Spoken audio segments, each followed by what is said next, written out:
Welcome in, fellow Potterheads. Tonight, beneath the starry ceiling of the Great Hall, we will be going over magical tales from the wizarding world to guide you gently into the realm of dreams. Before we disappear behind the veil of dreams, take a moment to cast your support spell, tap the like button, and join our magical community by subscribing. Also, I'm curious what time it is in your corner of the wizarding world. Whether you're watching from California, Hogsmeade, or London, share your location in the comments below. Your participation will be greatly appreciated and helps our magical community grow stronger. Now, the time for incantations has passed. Dim your lights, find your most comfortable position, and prepare to be transported to the world of witchcraft and wizardry as we begin tonight's magical tales. Chapter 1. The Origins of Magical Speech. Long before the first wand was ever carved, long before the ancient stones of Hogwarts were laid, there existed something far more fundamental to magic than any tool or building could ever be. In the very beginning, when the world was young, and the boundaries between the magical and mundane were thin as morning mist, there was the word. Not just any word, but words that carried within them the essence of transformation, the power to bend reality to the speaker's will. Imagine yourself standing in a primeval forest, where moonlight filters through leaves that shimmer with their own inner light. Here, in this ancient place untouched by time, you witness the first magical utterance ever spoken by human lips. It is not the polished Latin incantation you might expect, nor the carefully measured syllables taught in modern magical schools. Instead, it is something raw and primal, a sound that seems to rise from the very earth itself, carrying with it the weight of discovery and wonder. The earliest magical practitioners, those brave souls who first reached beyond the veil of ordinary existence, discovered that certain sounds held power beyond their wildest dreams. They found that when spoken with intent, with focus, with the deep belief that words could reshape the world, these sounds could kindle fire without flint, summon water from dry stone, or heal wounds that should have been mortal.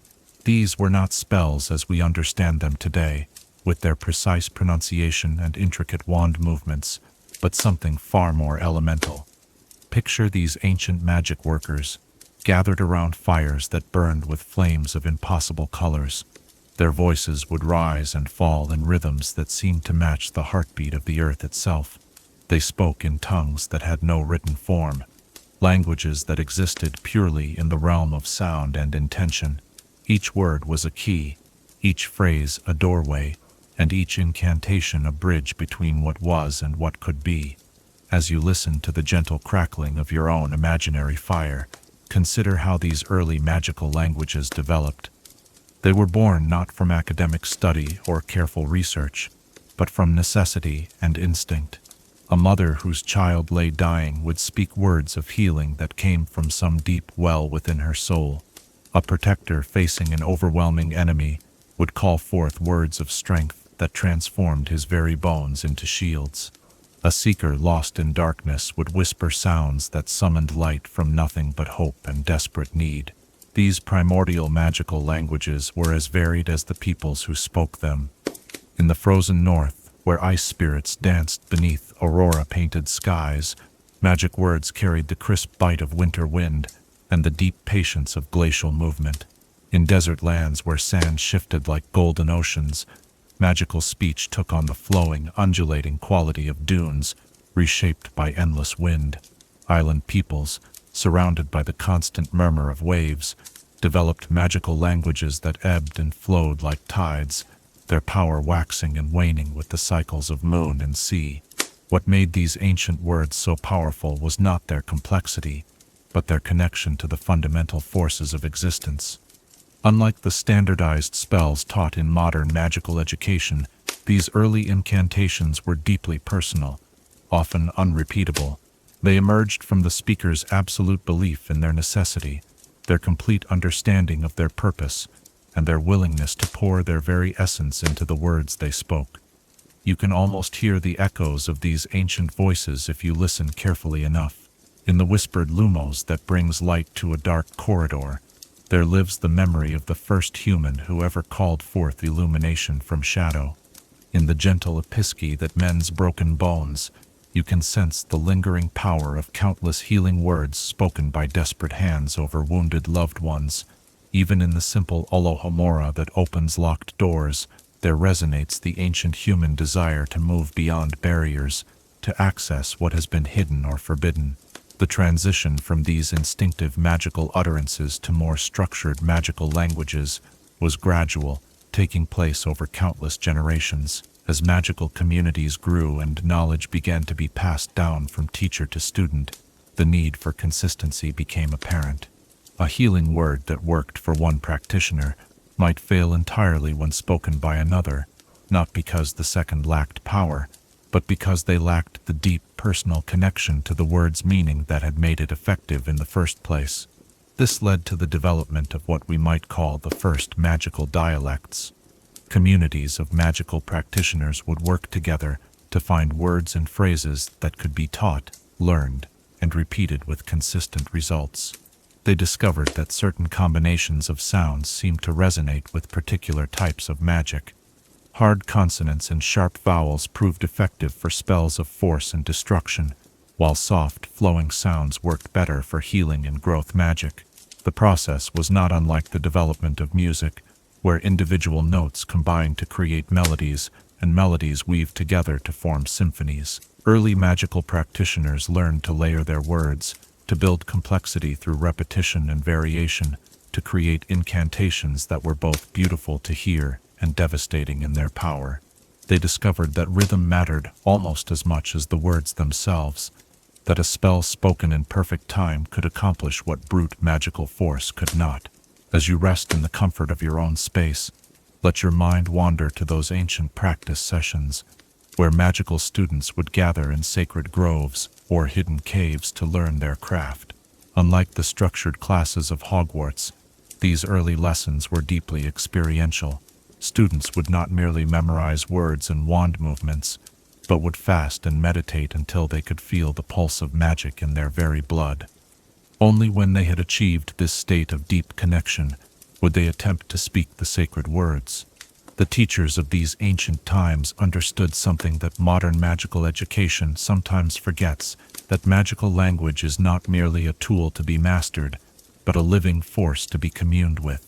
They taught their students to approach each word with reverence, to understand that every magical utterance was a conversation with powers far greater than themselves. This is why the most powerful magical words in many ancient languages were also the most carefully guarded, passed down only to those who had proven themselves worthy of such trust. Over time, as magical communities spread across the world and began to interact with one another, a fascinating process of linguistic evolution began to take place. Words from one magical tradition would be adopted by another, but in the process, they would change, adapting to new tongues and new magical philosophies. A word for protection in one ancient magical language might become a word for strength in another, its meaning shifting as it crossed cultural boundaries.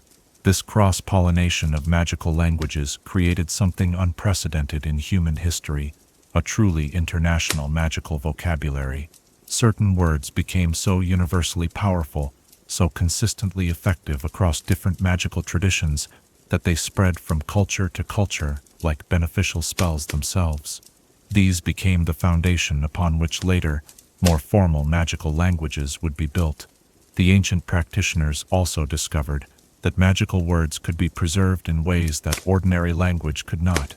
While spoken words fade into silence, and written words can be destroyed by fire or time, magical words could be embedded into objects, woven into the very fabric of reality itself. Ancient wands, crafted by masters whose names have been lost to history, still whisper the words that created them. Standing stones, raised by civilizations that predated recorded history, continue to hum with the incantations that first called them into being. Perhaps most remarkably, these early magical language workers learned to speak to forces that had no physical form at all. They developed words that could commune with the wind, negotiate with fire, convince water to flow uphill, and persuade earth to open pathways where none had existed before. These conversations with the elements required a type of magical language that was part spell, part prayer, and part poetry. The legacy of these ancient magical languages lives on in ways both obvious and subtle. When a modern witch or wizard speaks an incantation, they are participating in an unbroken chain of magical communication that stretches back to humanity's earliest attempts to touch the divine. The words may have changed, the pronunciation may have been refined, the gestures may have been codified, but the essential act remains the same. The use of human speech to bridge the gap between intention and reality. As the shadows lengthen around your comfortable resting place, consider the profound responsibility carried by every witch and wizard who speaks a magical word. They are not merely casting a spell, but adding their voice to a chorus that has been singing since the dawn of human consciousness. Each magical utterance is both an echo of ancient power and a promise of power yet to come. The development of magical speech represents one of humanity's greatest achievements, perhaps even greater than the discovery of wand magic or the establishment of formal magical education. For it was through learning to speak with magic that humans first transcended the limitations of their physical form, touched something eternal and unchanging in the universe. In the gentle quiet that surrounds you now, you might almost hear them still, those ancient voices speaking words of power into the darkness, their syllables carrying hope and wonder, and the absolute conviction that reality need not be accepted as it appears, but can be transformed through the simple act of believing. Words, when spoken with sufficient love and will, can change everything. The fire of ancient magic still burns in every magical word spoken today, connecting each modern practitioner to those first brave souls who dared to believe that human speech could carry the power of transformation. In learning about the origins of magical language, we come to understand not just how magic works, but why it exists at all, as humanity's deepest expression of hope that the world can be better than we found it.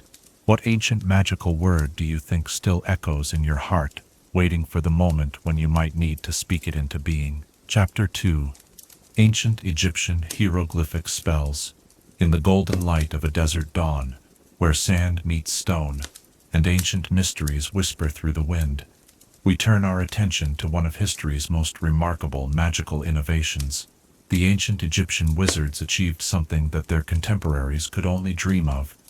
They learned to capture magic itself within their very writing system, creating hieroglyphs that were not merely symbols, but living spells waiting to be awakened. Picture yourself standing before the Great Pyramid of Giza, not as tourists see it today, but as it appeared in its prime, when its limestone casing stones gleamed like polished mirrors under the Egyptian sun. Hidden within its passages, beyond the reach of mundane archaeologists, lie chambers where magical hieroglyphs still pulse with power after thousands of years. These are not the simple pictographs that non-magical scholars have deciphered, but something far more profound. A written language that serves as a bridge between the physical world and the realm of pure magical energy. The Egyptian magical scribes understood something that modern wizards are only beginning to rediscover.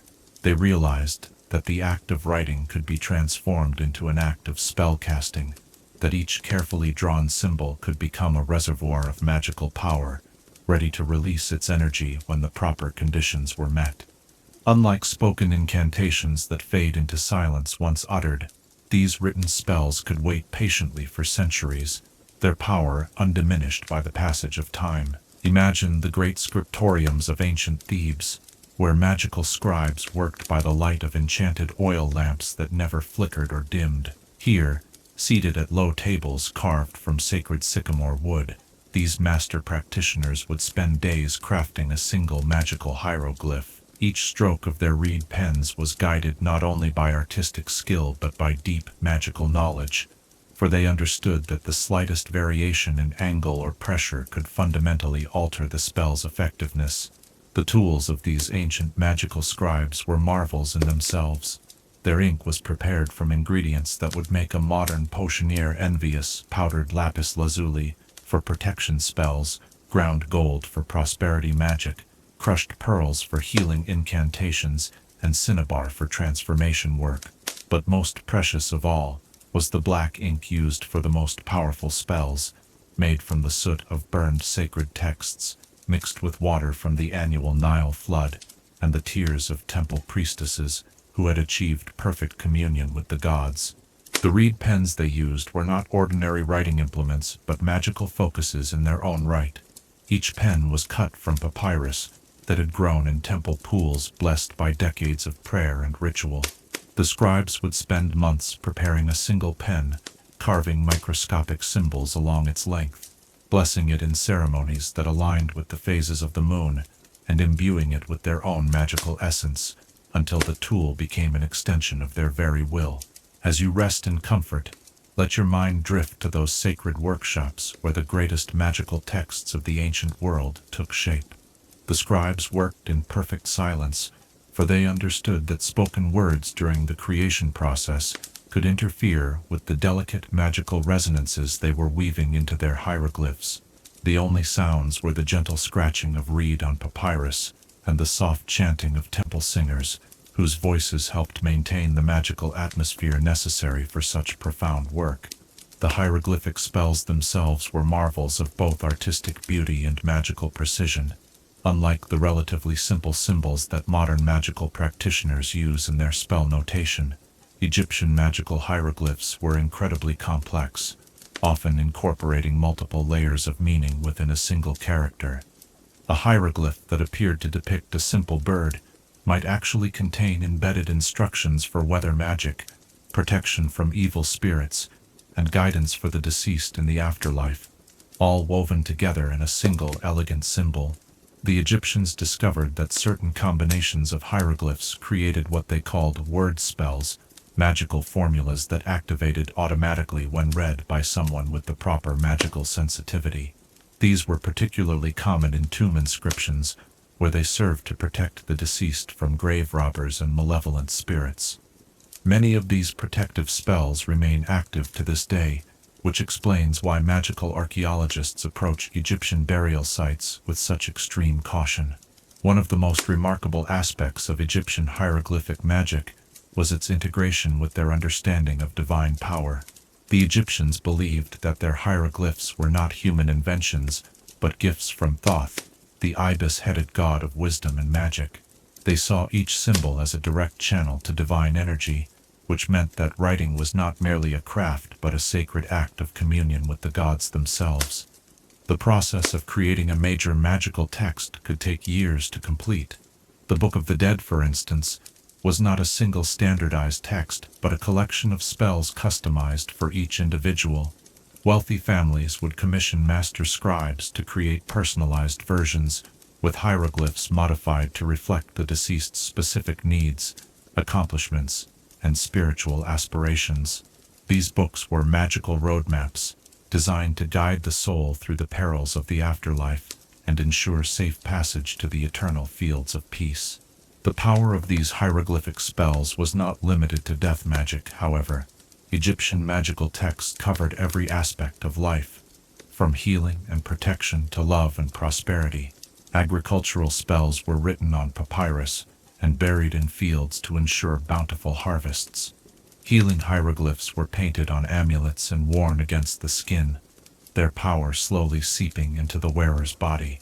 Protection spells were inscribed on door frames, their invisible influence creating barriers that malevolent forces could not cross.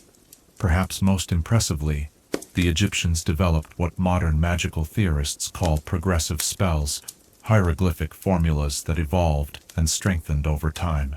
These were typically carved into temple walls or written on specially prepared stone tablets.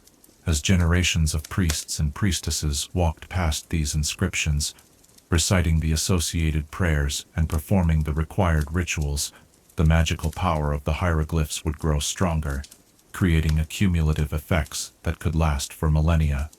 The great magical libraries of ancient Egypt, particularly the legendary House of Life attached to the Temple of Pasta in Memphis, contained thousands of these magical texts.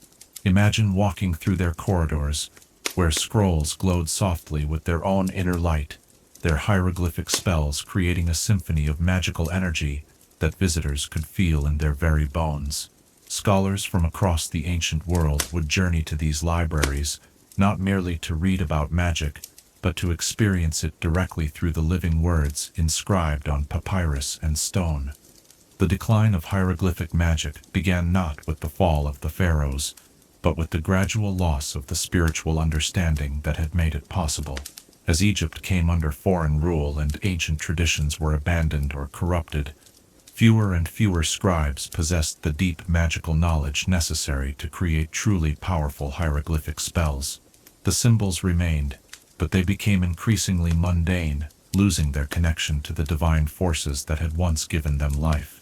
Modern magical scholars have made valiant attempts to revive the art of hieroglyphic magic, but with limited success. The problem lies not in understanding the symbols themselves. Magical Egyptologists have decoded most of the ancient magical texts, but in recapturing the spiritual state of consciousness that the original scribes possessed. The hieroglyphs were never mere tools for recording spells. They were expressions of a worldview that saw magic, writing, and divine communion as aspects of a single, unified reality. Yet traces of Egyptian hieroglyphic magic persist in modern magical practice in ways that most practitioners never realize. The practice of using specific symbols to focus magical energy, the concept of written spells that activate under certain conditions, and even the modern magical world's reverence for ancient texts, all have their roots in the Egyptian magical tradition. When a Hogwarts student carefully copies a potion recipe, ensuring that every symbol is perfectly rendered, they are participating in a tradition that stretches back to the banks of the Nile. The Egyptian magical hieroglyphs also influenced the development of other magical writing systems throughout the ancient world. Greek magical papyri, Roman curse tablets, and even early runic inscriptions all show clear evidence of Egyptian influence. The idea that written symbols could be more than mere representations, that they could actually contain and channel magical energy, spread throughout the Mediterranean world and beyond, fundamentally changing how magic was practiced and preserved. As you settle into peaceful contemplation, consider the profound legacy of these ancient magical scribes. Their hieroglyphic spells represent one of humanity's earliest attempts to create permanent magic, to build spells that could outlast their creators and continue working across the centuries. In a very real sense, every time a modern witch or wizard writes down a spell, creates a magical contract, or inscribes protective symbols, they are following in the footsteps of those patient scribes who worked by lamplight in ancient Egyptian temples. The hieroglyphic tradition also teaches us something important about the relationship between knowledge and power. The Egyptian scribes understood that true magical writing required not just technical skill, but wisdom, patience, and a deep respect for the forces they were attempting to channel. Their spells worked not because the symbols themselves were inherently powerful, but because the scribes approached their craft with the proper reverence and understanding. In the soft glow of your evening light, you might imagine those ancient scriptoriums still humming with magical energy, their hieroglyphic spells continuing their patient work across the millennia. Somewhere in hidden chambers beneath the desert sand, magical texts written thousands of years ago still pulse with power, their creators' intentions preserved in symbols that bridge the gap between human aspiration and divine reality. The story of Egyptian hieroglyphic magic reminds us that magic is not merely about power, but about preservation. The preservation of knowledge, intention, and hope across the vast expanses of time. Those ancient scribes, working with infinite care and devotion, created more than spells. They created a legacy that continues to inspire and inform magical practice to this day. What secrets do you think still lie hidden in the hieroglyphic spells of ancient Egypt, waiting for the right magical scholar to decode their mysteries and bring their wisdom into the modern world? Chapter 3. Latin as the foundation of Western magic.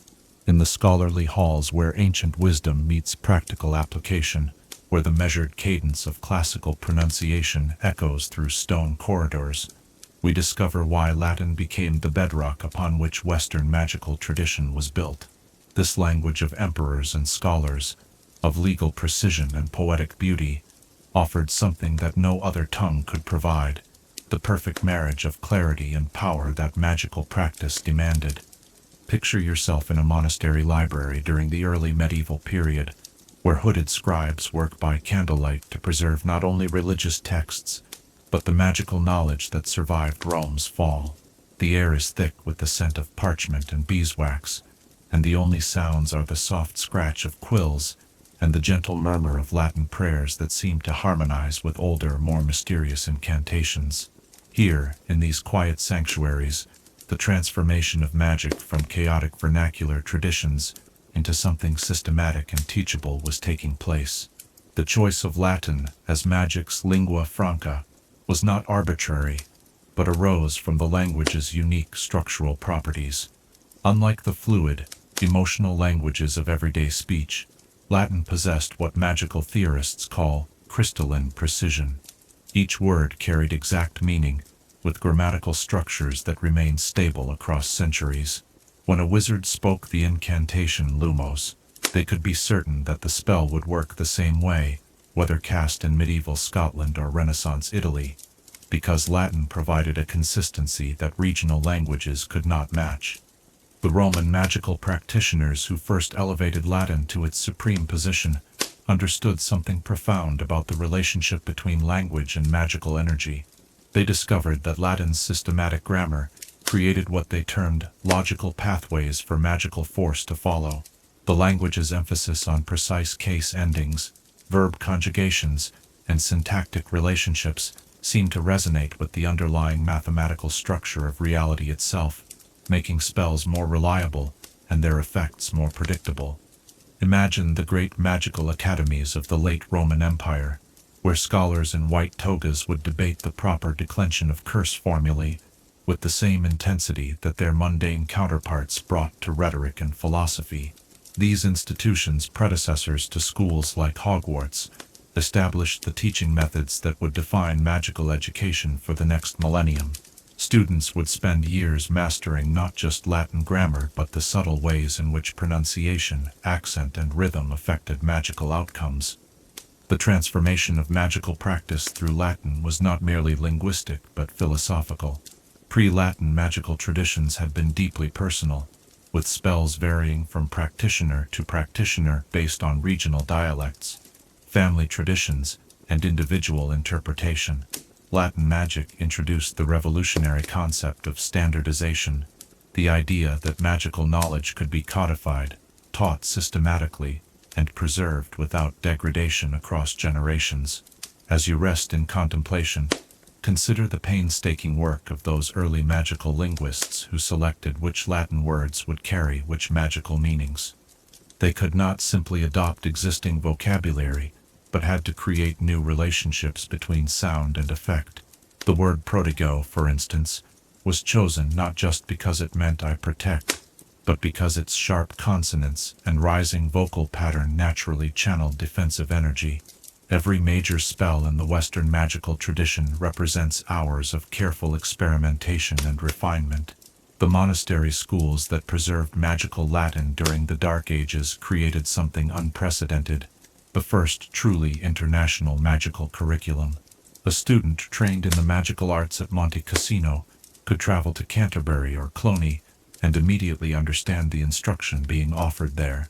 This standardization accelerated the development of magical theory in ways that previous eras could never have imagined, as innovations could spread rapidly across the growing network of Latin-literate magical practitioners. The precision of Latin also enabled the development of what magical historians call compound spellwork, complex incantations that combined multiple effects in carefully orchestrated sequences. The language's systematic approach to modification and qualification allowed spellcrafters to create increasingly sophisticated magical formulas.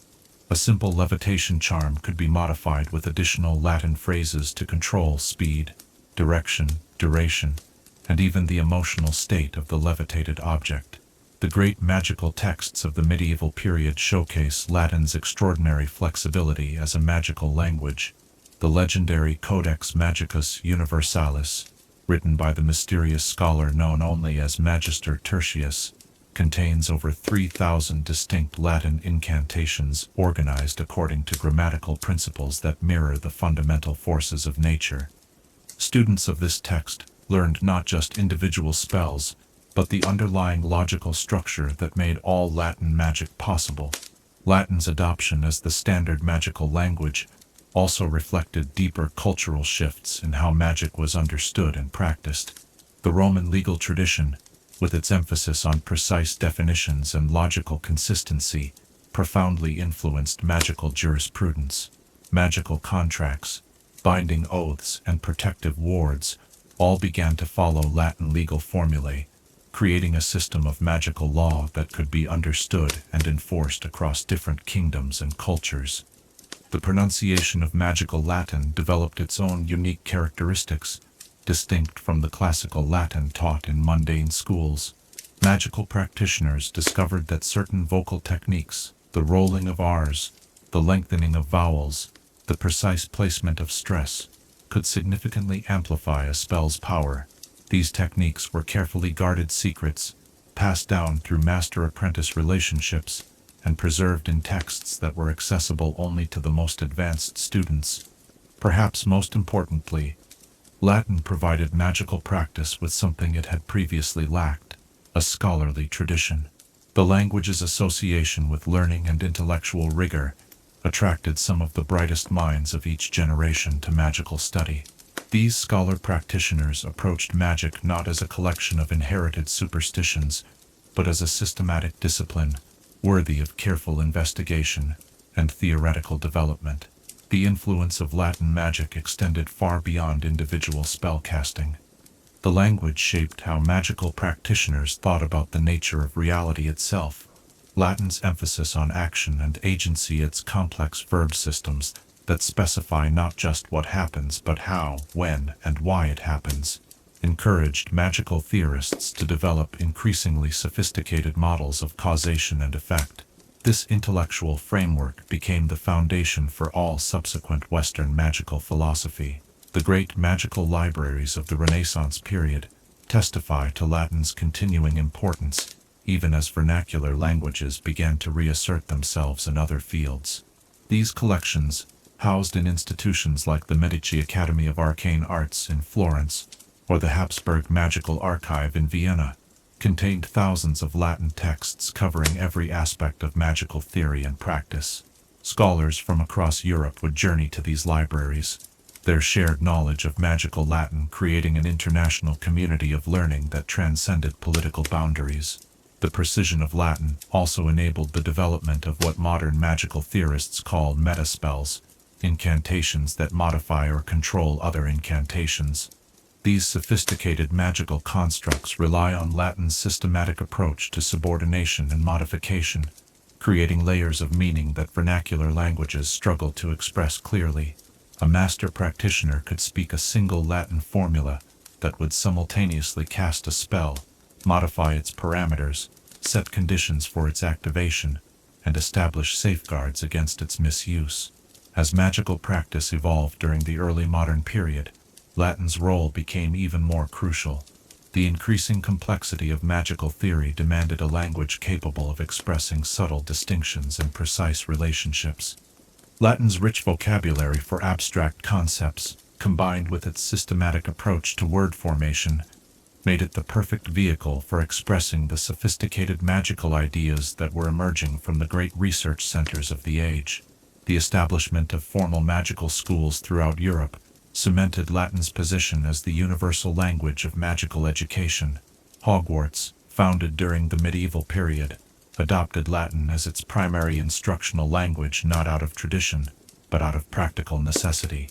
Students arriving from Scotland, Ireland, Wales, and England spoke different native tongues, but they could all learn to cast spells in Latin with equal facility.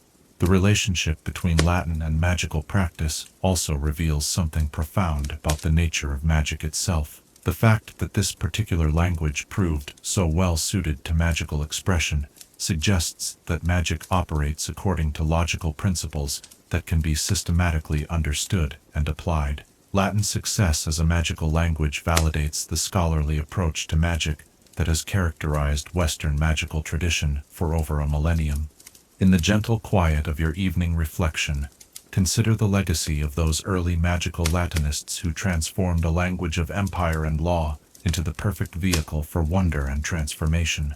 Their work created the foundation upon which all subsequent Western magical practice would build, establishing principles of precision, consistency, and systematic understanding that continue to guide magical education today. The Latin magical tradition also demonstrates the importance of linguistic stability in preserving magical knowledge. While vernacular languages evolved and changed over the centuries, often making older texts incomprehensible to later readers, Latin remained essentially constant. A spell recorded in the 8th century could still be understood and cast by a practitioner in the 18th century, ensuring that magical knowledge was never lost to linguistic drift. As you prepare for rest, imagine the countless students who have spent long hours mastering Latin declensions and conjugations, not for academic purposes but to unlock the secrets of magical practice. Their patient study of this ancient language opened doors to wonders that no other key could unlock, connecting them to a tradition of learning and discovery that spans more than 1,000 years. The story of Latin's role in Western magic reminds us that true magical practice requires not just power but precision, not just intuition but understanding. The language that gave law to empire also gave structure to wonder, creating a framework within which human imagination could work its greatest transformations. What aspect of Latin's precise structure do you think best captures the essential nature of magical practice? And how might this understanding deepen your appreciation for the careful craft behind every perfectly pronounced incantation? Chapter 4. The Lost Language of Atlantis. Beneath the rolling waves of the Atlantic Ocean, where sunlight fades into mysterious depths and ancient secrets sleep in coral-covered ruins, lies the greatest linguistic mystery in the history of magic. The lost civilization of Atlantis, that legendary island realm, whose very name evokes images of impossible splendor and tragic hubris, spoke a language so perfectly attuned to magical forces that its echoes still resonate through spells cast thousands of years after the last Atlantean voice fell silent. Picture yourself descending through crystalline waters toward the sunken spires of this once magnificent city, where towers of white stone and gleaming metal still catch the filtered light that penetrates the ocean depths. Here, carved into walls that have defied centuries of salt and current, you can still see fragments of the most sophisticated magical writing system ever devised. The Atlantean script flows like water itself, each character seeming to shift and change as you observe it, revealing new layers of meaning with every glance. The Atlanteans understood something about language that no civilization before or since has fully grasped. They recognized that words were not merely symbols for concepts, but living entities capable of independent existence and growth. Their language, which scholars have tentatively named Atlantic, was not learned in the conventional sense, but rather absorbed through a process they called harmonic resonance, a method of linguistic acquisition that involved attuning one's consciousness to the vibrational frequencies that underlay all magical expression. Imagine the great academies of Atlantis at their height, their crystal spires rising toward azure skies, their halls filled with students whose minds had been opened to perceive language as a form of living energy. These institutions bore little resemblance to the schools we know today, for Atlantean education was based on the principle that true knowledge could not be taught, but only awakened. Students would spend years in meditative preparation before they ever spoke their first Atlantic word, developing the spiritual sensitivity necessary to commune with the language itself. The discovery of Atlantean linguistic fragments in underwater ruins has been one of the most closely guarded secrets of the magical archaeological community. These expeditions, conducted by teams of specially trained magical marine archaeologists, have retrieved artifacts that challenge everything we thought we knew about the development of magical language. The tablets, scrolls, and inscribed crystals recovered from Atlantean sites contain writing that appears to respond to the reader's intentions, revealing different texts to different observers based on their magical abilities and spiritual development.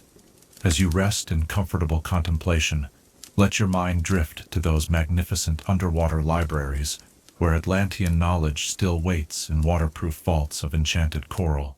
Here, books written on sheets of crystallized water continue to glow with their own inner light, their Atlantic text shifting and flowing like liquid mercury across pages that feel solid to the touch, but shimmer with the memory of oceanic depths. These texts cannot be read in the conventional sense, but must be experienced, their meaning flowing directly into the consciousness of qualified readers.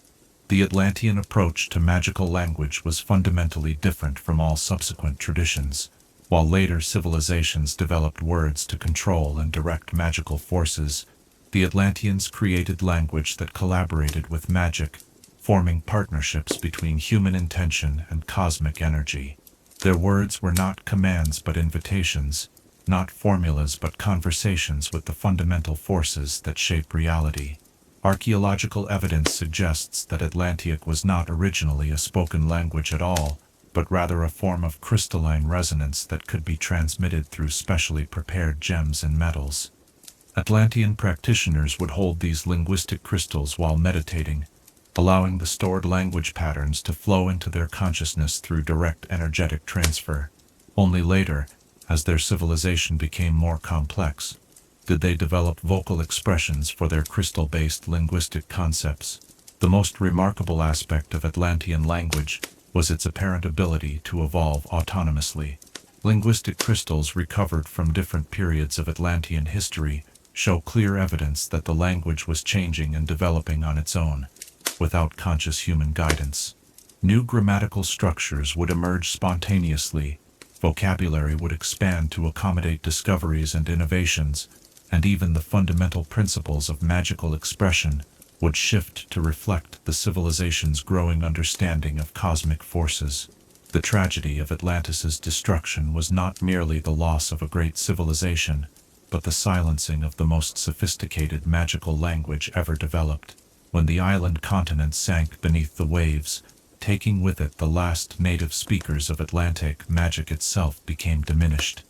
The languages that survived, Egyptian hieroglyphs, Latin incantations, Celtic druidic chants, were like pale shadows compared to the luminous perfection of Atlantean magical expression. Yet fragments of Atlantic survive in unexpected places, woven into the fabric of later magical traditions in ways that their practitioners rarely recognize. The peculiar hand movements that accompany certain advanced transfiguration spells, for instance, are believed to be gestural remnants of Atlantean linguistic patterns. The specific tonal qualities required for successful divination incantations echo the harmonic principles that governed Atlantic pronunciation. Even the modern magical world's reverence for crystal-based focusing devices reflects the Atlantean understanding of gems as vessels for linguistic energy. Modern attempts to reconstruct Atlantic have met with limited success, primarily because the language appears to require a level of magical sensitivity that contemporary practitioners rarely achieve. The few scholars who have made significant progress in deciphering Atlantean texts report that the process is more like archaeological excavation of their own consciousness than traditional linguistic analysis. The language seems to awaken dormant capacities in the human mind, revealing abilities that most people never knew they possessed. The underwater expeditions to Atlantean ruins have yielded tantalizing glimpses of linguistic artifacts that defy conventional understanding. Scrolls that write themselves in response to specific questions, crystals that sing in harmonies that convey complex magical concepts without words, and tablets whose inscriptions rearrange themselves to provide customized instruction for each reader. These discoveries suggest that Atlantic was not merely a language, but a form of artificial intelligence capable of adapting its expression to meet the needs of individual learners. Perhaps most intriguingly, some Atlantean linguistic artifacts appear to be prophetic, containing information about magical developments that occurred centuries after Atlantis' destruction. This has led some researchers to theorize that Atlantic existed partially outside normal temporal constraints, allowing its speakers to communicate across time as easily as across space. The implications of such temporal linguistic capabilities are staggering, suggesting that the Atlanteans may have possessed a form of magical communication that transcended the normal limitations of causality itself. The influence of Atlantean language on later magical traditions can be seen most clearly in the development of what magical linguists call harmonic casting, spell techniques that rely on tonal patterns rather than specific words. The ancient Celtic druids, the Tibetan magical monks, and even some African shamanic traditions all show evidence of Atlantean influence in their use of sound-based magical practices. These traditions preserve, in fragmented form, the Atlantean understanding that magic is fundamentally a matter of achieving proper resonance with cosmic forces.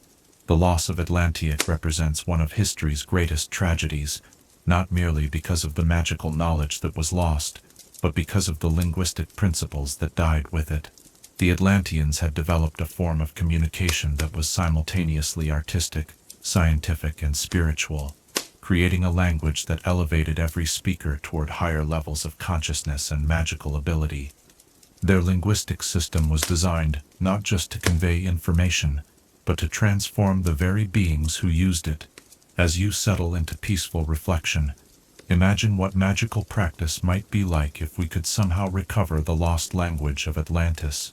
Picture spells that cast themselves through harmonic resonance, incantations that adapted to each practitioner's unique magical signature, and magical communication that transcended the barriers of time and space. The Atlanteans created a linguistic system that was less like a tool and more like a living partner in the great work of magical transformation. The continuing search for Atlantean linguistic artifacts represents one of the most important archaeological endeavors in the magical world. Each new discovery brings us closer to understanding not just how the Atlanteans practiced magic, but how they conceived of reality itself. Their language embodied a worldview in which consciousness, energy, and matter were seen as different aspects of a single unified phenomenon. The crystal libraries of sunken Atlantis still pulse with linguistic energy in the ocean depths, their Atlantic texts waiting for readers capable of receiving their wisdom. Marine magical archaeologists report that approaching these libraries produces profound emotional responses, feelings of coming home to a form of knowledge that seems more natural than anything learned through conventional education. In the gentle darkness that surrounds your rest, you might sense the presence of these lost linguistic patterns, fragments of Atlantic, that still echo through the collective magical consciousness of humanity. The language that once gave voice to the most advanced magical civilization in history continues to influence magical practice in subtle ways, its harmonic principles underlying the most powerful spells in the modern magical repertoire. The story of Atlantis's lost language reminds us that communication is not merely about transmitting information, but about creating communion between minds, hearts, and souls. The Atlanteans achieved a form of linguistic expression that transformed everyone who encountered it, creating a civilization where the very act of speaking was a form of magical practice. What fragments of Atlantean wisdom do you think might still be hidden in the depths of our own consciousness, waiting for the right harmonic frequency to awaken them from their oceanic slumber? Chapter 5. Celtic Druidic Incantations. In the mist-shrouded groves, where ancient oaks whisper secrets older than written history, where standing stones mark sacred circles that have witnessed countless generations of magical practice, we encounter the profound oral tradition of Celtic Druidic incantations. These mystical practitioners of pre-Roman Britain and Ireland developed a form of magical language so intimately connected to the natural world that their words seem to carry the very breath of the forest itself. Picture yourself walking through a primeval woodland on the Isle of Mona, known to the Romans as Anglesey, where the last great Druidic college once flourished. The path beneath your feet is carpeted with fallen leaves that rustle with each step, creating a natural percussion that echoes the rhythmic chanting that once filled these sacred groves. Here, where moonlight filters through branches heavy with mistletoe, you can almost hear the voices of those ancient practitioners whose incantations were said to command the very elements themselves. The Celtic Druids understood language in a way that modern magical practitioners are only beginning to rediscover. To them, words were not merely tools for communication, but living entities that possessed their own spiritual essence. Each druidic incantation was believed to house a fragment of the natural world's consciousness, whether it be the patient wisdom of ancient stones, the flowing adaptability of streams, or the fierce protective spirit of the sacred grove itself. Unlike the carefully preserved written traditions of other magical cultures, druidic incantations were passed down through an exclusively oral tradition that spanned generations. Young initiates would spend decades learning not just the words of power, but the proper breath control, tonal modulation, and spiritual preparation necessary to speak with the voice of nature itself. This oral tradition created an intimate bond between teacher and student that written instruction could never replicate. Imagine the sacred groves where druidic education took place, natural amphitheaters formed by circles of ancient trees whose canopies created living cathedrals open to the sky. Here, master druids would gather their students around fires fed with woods chosen for their magical properties: oak for strength, ash for protection, and hawthorn for connection to the other world. The teaching would begin at sunset and continue through the night, with incantations timed to coincide with the movements of stars and the phases of the moon. The language of druidic incantations drew from the oldest Celtic dialects, but it was far more than merely archaic vocabulary. These sacred words were interwoven with the sounds of the natural world itself: the susurrus of wind through leaves, the babbling of brooks over stones, the distant cry of ravens calling across mist-covered moors. A properly spoken druidic incantation would seem to emerge from the landscape itself, as if the earth were speaking through human lips. As you rest in contemplative silence, let your mind drift to those moonlit ceremonies where druids would call upon the spirits of place for guidance and protection. Their incantations followed patterns that mirrored the cycles of nature, beginning soft as dawn mist, growing strong as the midday sun, then fading gentle as twilight shadows. Each word was chosen not only for its meaning but for its sound, creating harmonies that resonated with the fundamental frequencies of the living world. The Druids developed different categories of incantations for different magical purposes, each with its own distinctive linguistic characteristics.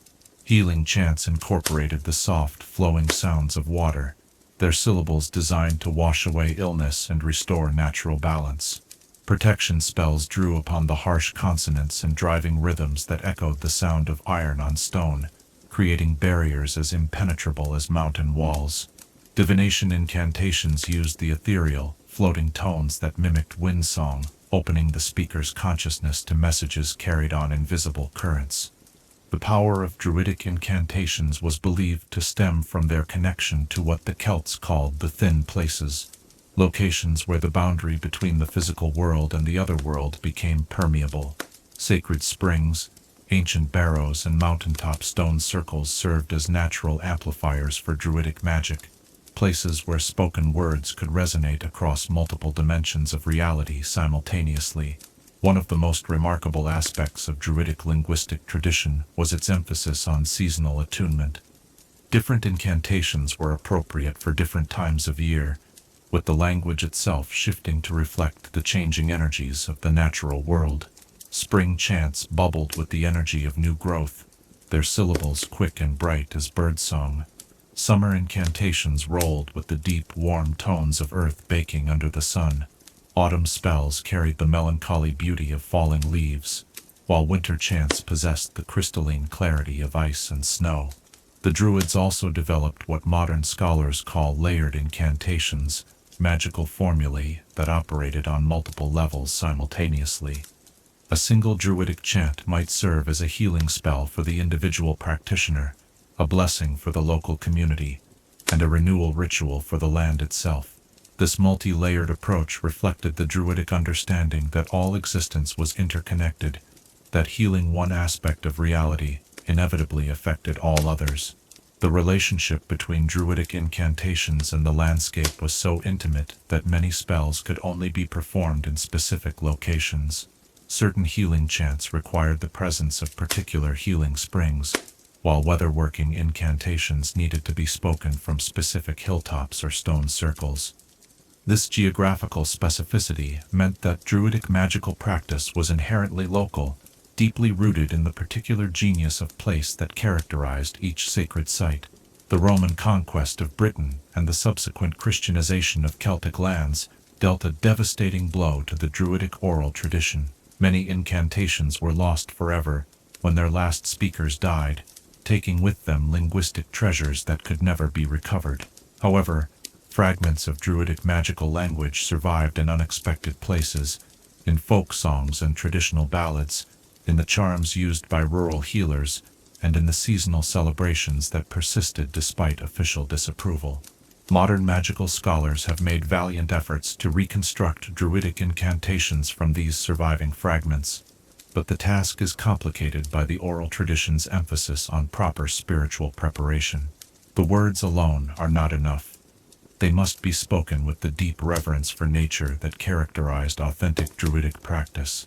Without this spiritual foundation, the incantations remain merely interesting historical curiosities rather than living magical formulae. The influence of druidic magical language can be seen throughout the British magical tradition. The emphasis on seasonal celebration that characterizes wizarding culture, the reverence for ancient sites like Stonehenge and Avebury, and even the practice of wand-making using woods from sacred groves, all reflect druidic influence. Many of the protective charms used by modern British magical practitioners incorporate Celtic words and phrases whose origins trace back to druidic incantations. Perhaps most importantly, the druidic tradition preserved the understanding that magical language should be in harmony with the natural world, rather than seeking to dominate it. Their incantations were invitations rather than commands, requests for cooperation rather than demands for obedience. This approach to magical practice created a sustainable relationship between human practitioners and the natural forces they sought to work with. The great festivals of the Celtic year Samhain, Imbolc, Beltane, and Lughnasadh were occasions for communal incantation, when druids from different groves would gather to perform the great seasonal rituals that maintained the balance between the human and natural worlds. These gatherings were opportunities for linguistic exchange, as druids shared incantations and compared the variations that had developed in different regions. The druidic understanding of magical language, as a living, breathing aspect of the natural world, offers important lessons for modern magical practitioners. Their incantations remind us that words of power should not be spoken carelessly, but with full awareness of their connection to the greater web of existence. Every magical utterance creates ripples that extend far beyond the immediate spell, affecting the subtle energies that bind all life together. As you prepare for restful sleep, imagine the gentle sound of druidic chanting carried on the night wind, voices that spoke with the authority of oak and stone, stream and star. These ancient practitioners understood that true magical power came not from forcing one's will upon the world, but from learning to speak in harmony with the deeper rhythms that govern all existence. The sacred groves where druids once practiced their magical arts may have fallen to axe and plow, but the principles they embodied continue to influence magical practice. Their emphasis on oral tradition, seasonal attunement, and reverence for the natural world provides a model for magical practice that honors both power and responsibility. In the quiet darkness that surrounds your rest, you might sense the presence of those ancient voices, still chanting their incantations in sacred places where the old ways have never truly died. The spirits of oak and ash, holly and hawthorn continue to respond to those who approach them with the proper reverence, speaking words that echo the eternal conversation between human consciousness and the living world. The legacy of druidic incantations reminds us that magic is not separate from nature, but an expression of our deepest connection to the world around us. Their linguistic tradition teaches us that the most powerful words are those that unite rather than divide, that heal rather than harm, and that honor the sacred presence that dwells within all living things. What ancient grove do you think still echoes with druidic chanting, waiting for someone with the proper reverence to listen to its whispered wisdom and carry its incantations forward into the modern world? Chapter 6. Sanskrit and Eastern Magical Traditions. High in the mist-veiled peaks of the Himalayas, where prayer flags flutter in winds that carry the breath of eternity, where ancient monasteries cling to cliffsides like jewels set in stone, we discover a magical tradition that approaches language not as a tool for commanding reality, but as a sacred vibration that awakens the divine potential sleeping within all existence. Sanskrit, the language of the gods, offers us a window into a form of magical practice that sees every spoken word as a prayer, every incantation as a step toward enlightenment. Picture yourself seated in the lotus position within a temple courtyard in ancient Nalanda. The air shimmers with the heat of 1,000 butter lamps, their flames dancing to the rhythm of chanted mantras that seem to make the very stones pulse with spiritual energy. Here, where scholars from across Asia once gathered to unlock the deepest mysteries of existence, you witness the birth of a magical tradition that understood language as the bridge between human consciousness and cosmic truth. The Sanskrit magical tradition emerged from a fundamentally different understanding of reality than its Western counterparts. Where European magical practitioners saw spells as means of imposing human will upon external forces, the Sanskrit tradition viewed incantations as methods of aligning oneself with the underlying harmony that governs all existence. Their magical language was not designed to control but to commune, not to command but to become one with the forces they sought to influence. The very word mantra, derived from the Sanskrit roots man, meaning mind, and tara, meaning instrument, reveals the Eastern understanding of magical language as a tool for transforming consciousness itself. Unlike Western spells that focus on producing external effects, Sanskrit mantras were primarily concerned with internal transformation, recognizing that all external magic must begin with changes in the practitioner's state of awareness. Imagine the great scriptoriums of ancient Buddhist and Hindu monasteries, where scholar monks would spend decades perfecting their understanding of Sanskrit's most sacred texts. These were not merely centers of learning but laboratories of consciousness, where the relationship between sound, meaning, and spiritual reality was explored with scientific precision. The monks understood that Sanskrit was not simply another language, but a direct encoding of cosmic principles into human speech. The pronunciation of Sanskrit magical formulae required a level of precision that Western magical practitioners rarely achieve. Every syllable had to be pronounced with exact tonal accuracy, every breath carefully controlled, every mental state precisely calibrated. The monks developed elaborate training regimens that could take years to complete, recognizing that improper pronunciation of sacred Sanskrit could not only render spells ineffective, but could actually harm the practitioner's spiritual development. As you settle into peaceful contemplation, let your mind drift to those dawn meditation sessions where thousands of monks would chant in perfect unison, their voices creating harmonic frequencies that seemed to open doorways between dimensions.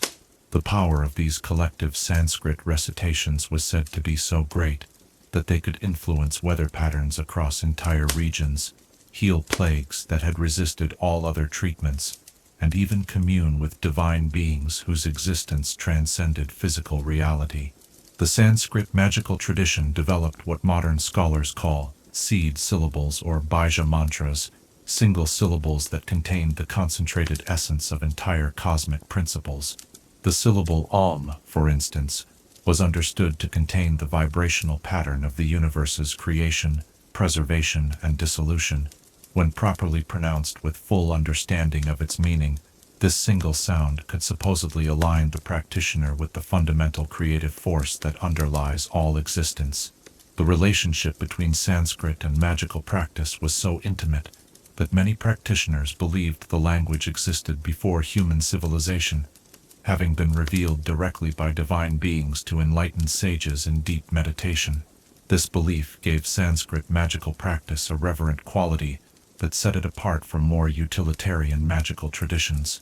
Every word was approached as a sacred gift, every incantation as an opportunity for spiritual communion. The great Sanskrit magical texts, such as the Atharvaveda and the various tantras, present magic not as a separate discipline, but as an integral aspect of spiritual development. Their incantations are designed to work simultaneously on multiple levels, healing the body, purifying the emotions, clarifying the mind, and awakening the soul. This holistic approach created a form of magical practice that enhanced, rather than distracted from the practitioner's spiritual growth. The monastery schools that preserved Sanskrit magical knowledge developed teaching methods that were revolutionary for their time. Students were not simply taught to memorize incantations, but were guided through progressive stages of consciousness development that would enable them to understand the deeper meanings encoded within the sacred syllables. This educational approach recognized that true magical power came not from mechanical repetition, but from genuine comprehension of cosmic principles. The influence of Sanskrit magical practice extended far beyond the Indian subcontinent, spreading throughout Asia along the trade routes and through the missionary activities of Buddhist monks. In Tibet, Chinese monasteries, Southeast Asian kingdoms, and even in the island nations of Indonesia and Japan, local magical traditions were enriched and transformed through contact with Sanskrit wisdom. Perhaps most remarkably, the Sanskrit tradition developed forms of magical practice that required no external implements whatsoever. Advanced practitioners could achieve profound magical effects through pure sound vibration, their perfectly controlled voices serving as the only tools necessary for reality manipulation.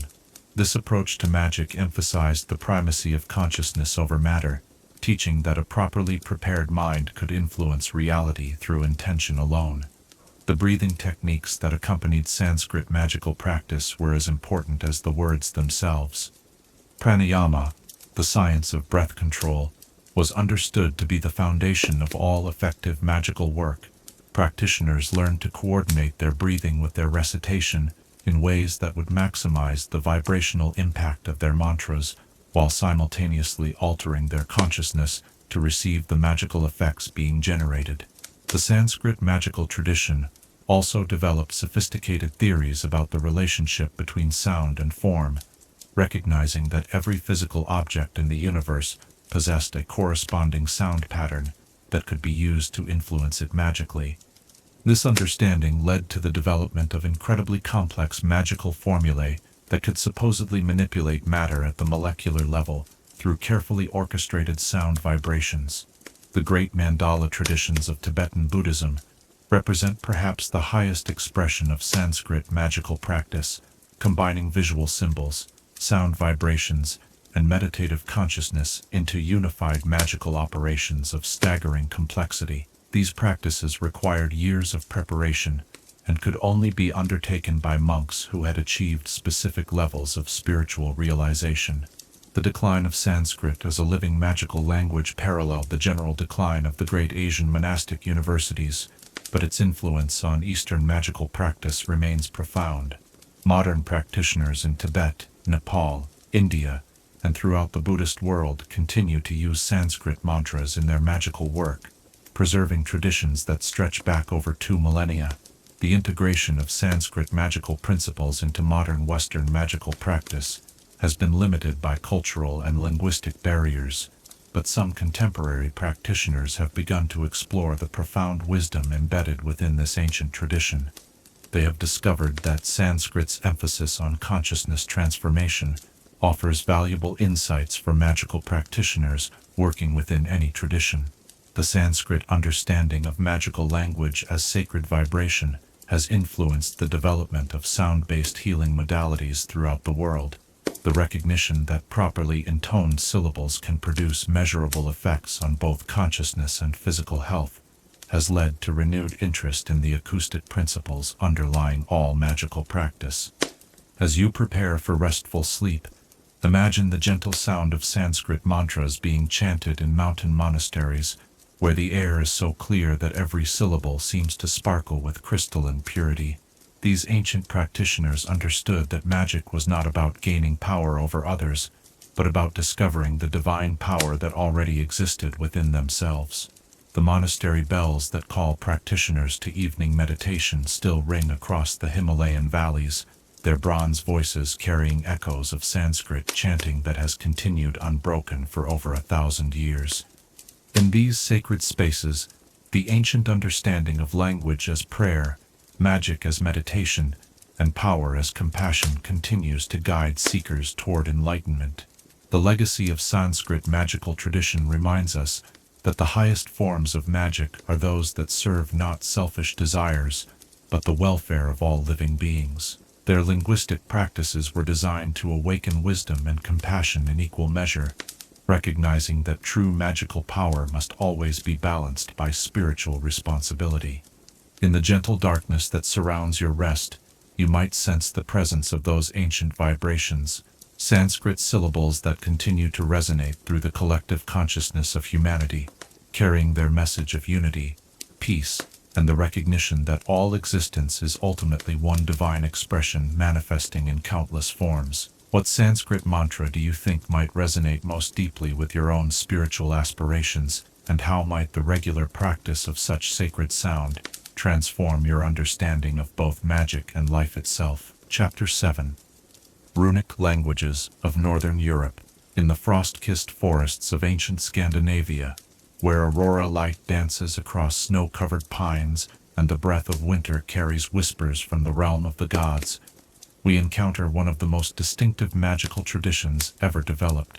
The runic languages of Northern Europe offered something unique in the history of magical practice, a writing system where every symbol was simultaneously a letter, a word, a spell, and a gateway to divine wisdom. Picture yourself standing beside a crackling fire in a wooden hall on a long winter night, watching as a weathered Velva traces glowing symbols in the air with her bone-carved staff. Each rune she draws seems to hang suspended in the darkness for a moment before fading, leaving behind a sense that reality itself has been subtly altered by the act of inscription. Here, in the realm of the Norse peoples, writing was never merely a means of recording information, but a profound magical act that could reshape the very foundations of existence. The runic alphabets, known collectively as the Futhark after their first 6 letters, emerged from a world-view that saw no distinction between the practical and the mystical, between communication and magic. To carve a rune was to invoke its power. To speak its name was to call upon forces that could heal or harm, protect or destroy. The ancient Germanic and Scandinavian peoples understood that their writing system was a gift from Odin himself, acquired through his 9-day ordeal, hanging from the world tree, a sacrifice that transformed mere symbols into vessels of cosmic power. The creation of runic inscriptions required both artistic skill and spiritual preparation that could take years to develop. Master rune carvers, known as rune masters or vitki, underwent rigorous training that encompassed not only the technical aspects of symbol formation, but deep study of the mythological and cosmological principles that gave each rune its meaning. They learned to approach their craft with the same reverence that other cultures reserved for their most sacred rituals. Imagine the workshops where runic magical implements were created, chambers filled with the scent of burning juniper and the rhythmic sound of carving tools working precious materials. Here, rune masters would craft everything from simple protective amulets to complex magical staves, each piece requiring careful attention to the alignment of cosmic forces, the phases of the moon, and the practitioner's own spiritual state.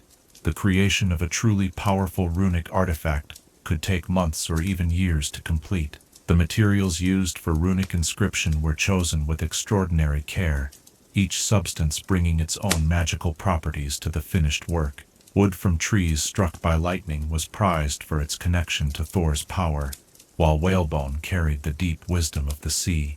Antler from sacred deer provided a link to the forest spirits, and metal forged during specific astronomical conditions could channel celestial energies. The choice of material was as important as the runes themselves in determining the inscription's ultimate power. As you rest in comfortable contemplation, let your mind drift to those ancient forests where druids and skalds would gather around sacred groves, to practice the art of rune reading. The casting of wooden or stone rune pieces was not merely a form of divination, but a method of communicating with the Norns, the three sisters who wove the fate of gods and men at the base of Yggdrasil. Each cast revealed not predetermined destiny, but the current patterns of possibility that could be influenced through proper magical action. The runic magical tradition recognized that symbols possessed inherent power that transcended their linguistic function. The rune algas, for instance, served simultaneously as the letters, the word for elk, and a powerful protective symbol that could ward off hostile magic. This multi-layered symbolism meant that runic inscriptions operated on multiple levels of meaning, creating spells that were far more complex and effective than their simple appearance might suggest. The practice of runic magic was deeply integrated with the seasonal cycles and astronomical observations that governed Norse religious life. Certain runes could only be carved during specific times of year, while others required particular stellar alignments for maximum effectiveness. The rune masters developed sophisticated calendrical systems that allowed them to time their magical work for optimal cosmic conditions, creating inscriptions that resonated with the fundamental rhythms of the universe. The great runic poems of the Anglo-Saxon and Icelandic traditions preserve ancient wisdom about the magical properties of individual runes, describing each symbol's power in verses that were themselves magical formulas. These poems were not merely mnemonic devices but incantations that activated the rune's power when properly recited. The tradition of learning these poems by heart ensured that runic wisdom would survive even if physical inscriptions were destroyed. Perhaps most remarkably, the runic tradition developed the concept of rune magic as a form of reality programming, where carefully constructed runic formulas could actually alter the fundamental structures of existence. Master practitioners learned to combine individual runes into complex sequences called galdrastafir or magical staves, creating symbolic programs that could accomplish seemingly impossible magical effects. The process of runic spell construction required deep understanding of both linguistic principles and cosmic correspondences. Each rune had to be precisely positioned relative to others, creating geometric patterns that channeled magical force in specific directions. The resulting inscriptions resembled circuit diagrams more than conventional writing, with each symbol serving as a component in a larger magical mechanism. The decline of runic magical practice began with the Christianization of Northern Europe, but the tradition proved remarkably resilient. Many runic symbols were incorporated into Christian magical practice, while others survived in folk traditions that preserved ancient wisdom under new religious frameworks. The magical staves of Icelandic tradition, for instance, continued to develop long after the conversion to Christianity, creating new forms of runic magic that adapted ancient principles to changing times. Modern archaeological discoveries have revealed the incredible sophistication of ancient runic practice. Excavations at sites like Hedeby and Rebe have uncovered runic inscriptions that demonstrate complex magical formulas involving multiple alphabets, astronomical calculations, and sophisticated understanding of symbolic correspondences. These finds suggest that runic magic was far more advanced than scholars previously believed. The influence of runic magical practice extended far beyond Scandinavia, spreading throughout the Germanic world and influencing magical traditions from Iceland to the Black Sea. Anglo-Saxon England, in particular, developed distinctive runic practices that combined Norse magical principles with Celtic and Roman influences, creating unique hybrid traditions that influenced the development of medieval European magic. The relationship between runic symbols and the physical objects they adorned was understood to be symbiotic rather than merely decorative. Weapons inscribed with appropriate runes became more than tools of war. They became extensions of their wielder's will, capable of striking targets that conventional weapons could not reach. Jewelry bearing protective runes provided continuous magical defense, while household items marked with prosperity runes could attract abundance to their owners. The runic tradition's emphasis on the power of individual symbols has influenced modern magical practice in ways that practitioners rarely recognize. The use of sigils in contemporary magic, the practice of charging symbols with specific intentions, and even the modern understanding of magical alphabets all show clear influence from runic principles. The idea that written symbols can serve as storage devices for magical energy traces directly back to the runic tradition. The great runic inscriptions that still survive on standing stones throughout northern Europe continue to pulse with magical energy, their ancient formulae still active after more than a millennium. These monuments serve as reminders that the runic tradition created forms of magic designed to endure across the ages, their power growing stronger rather than weaker with the passage of time. As you settle into peaceful reflection, imagine the gentle sound of wind whistling through pine branches heavy with snow, carrying with it the echo of runic chanting from halls where the old ways are still remembered. The Velvas and Vitki may have passed into legend, but their understanding of symbols as living magical forces continues to influence practitioners who seek to work with the fundamental patterns that underlie all existence. The northern lights that dance across Arctic skies still trace runic patterns for those who know how to read them, creating temporary inscriptions in the heavens that reveal cosmic secrets to observers with properly trained eyes. These celestial runes remind us that the magical principles preserved in the runic tradition reflect universal laws that operate throughout the cosmos. The legacy of runic magical practice teaches us that true power lies not in forcing our will upon the world, but in learning to work with the deep patterns that govern reality's operation. The rune masters understood that every symbol they carved was both a key to unlock hidden forces and a responsibility to use those forces wisely.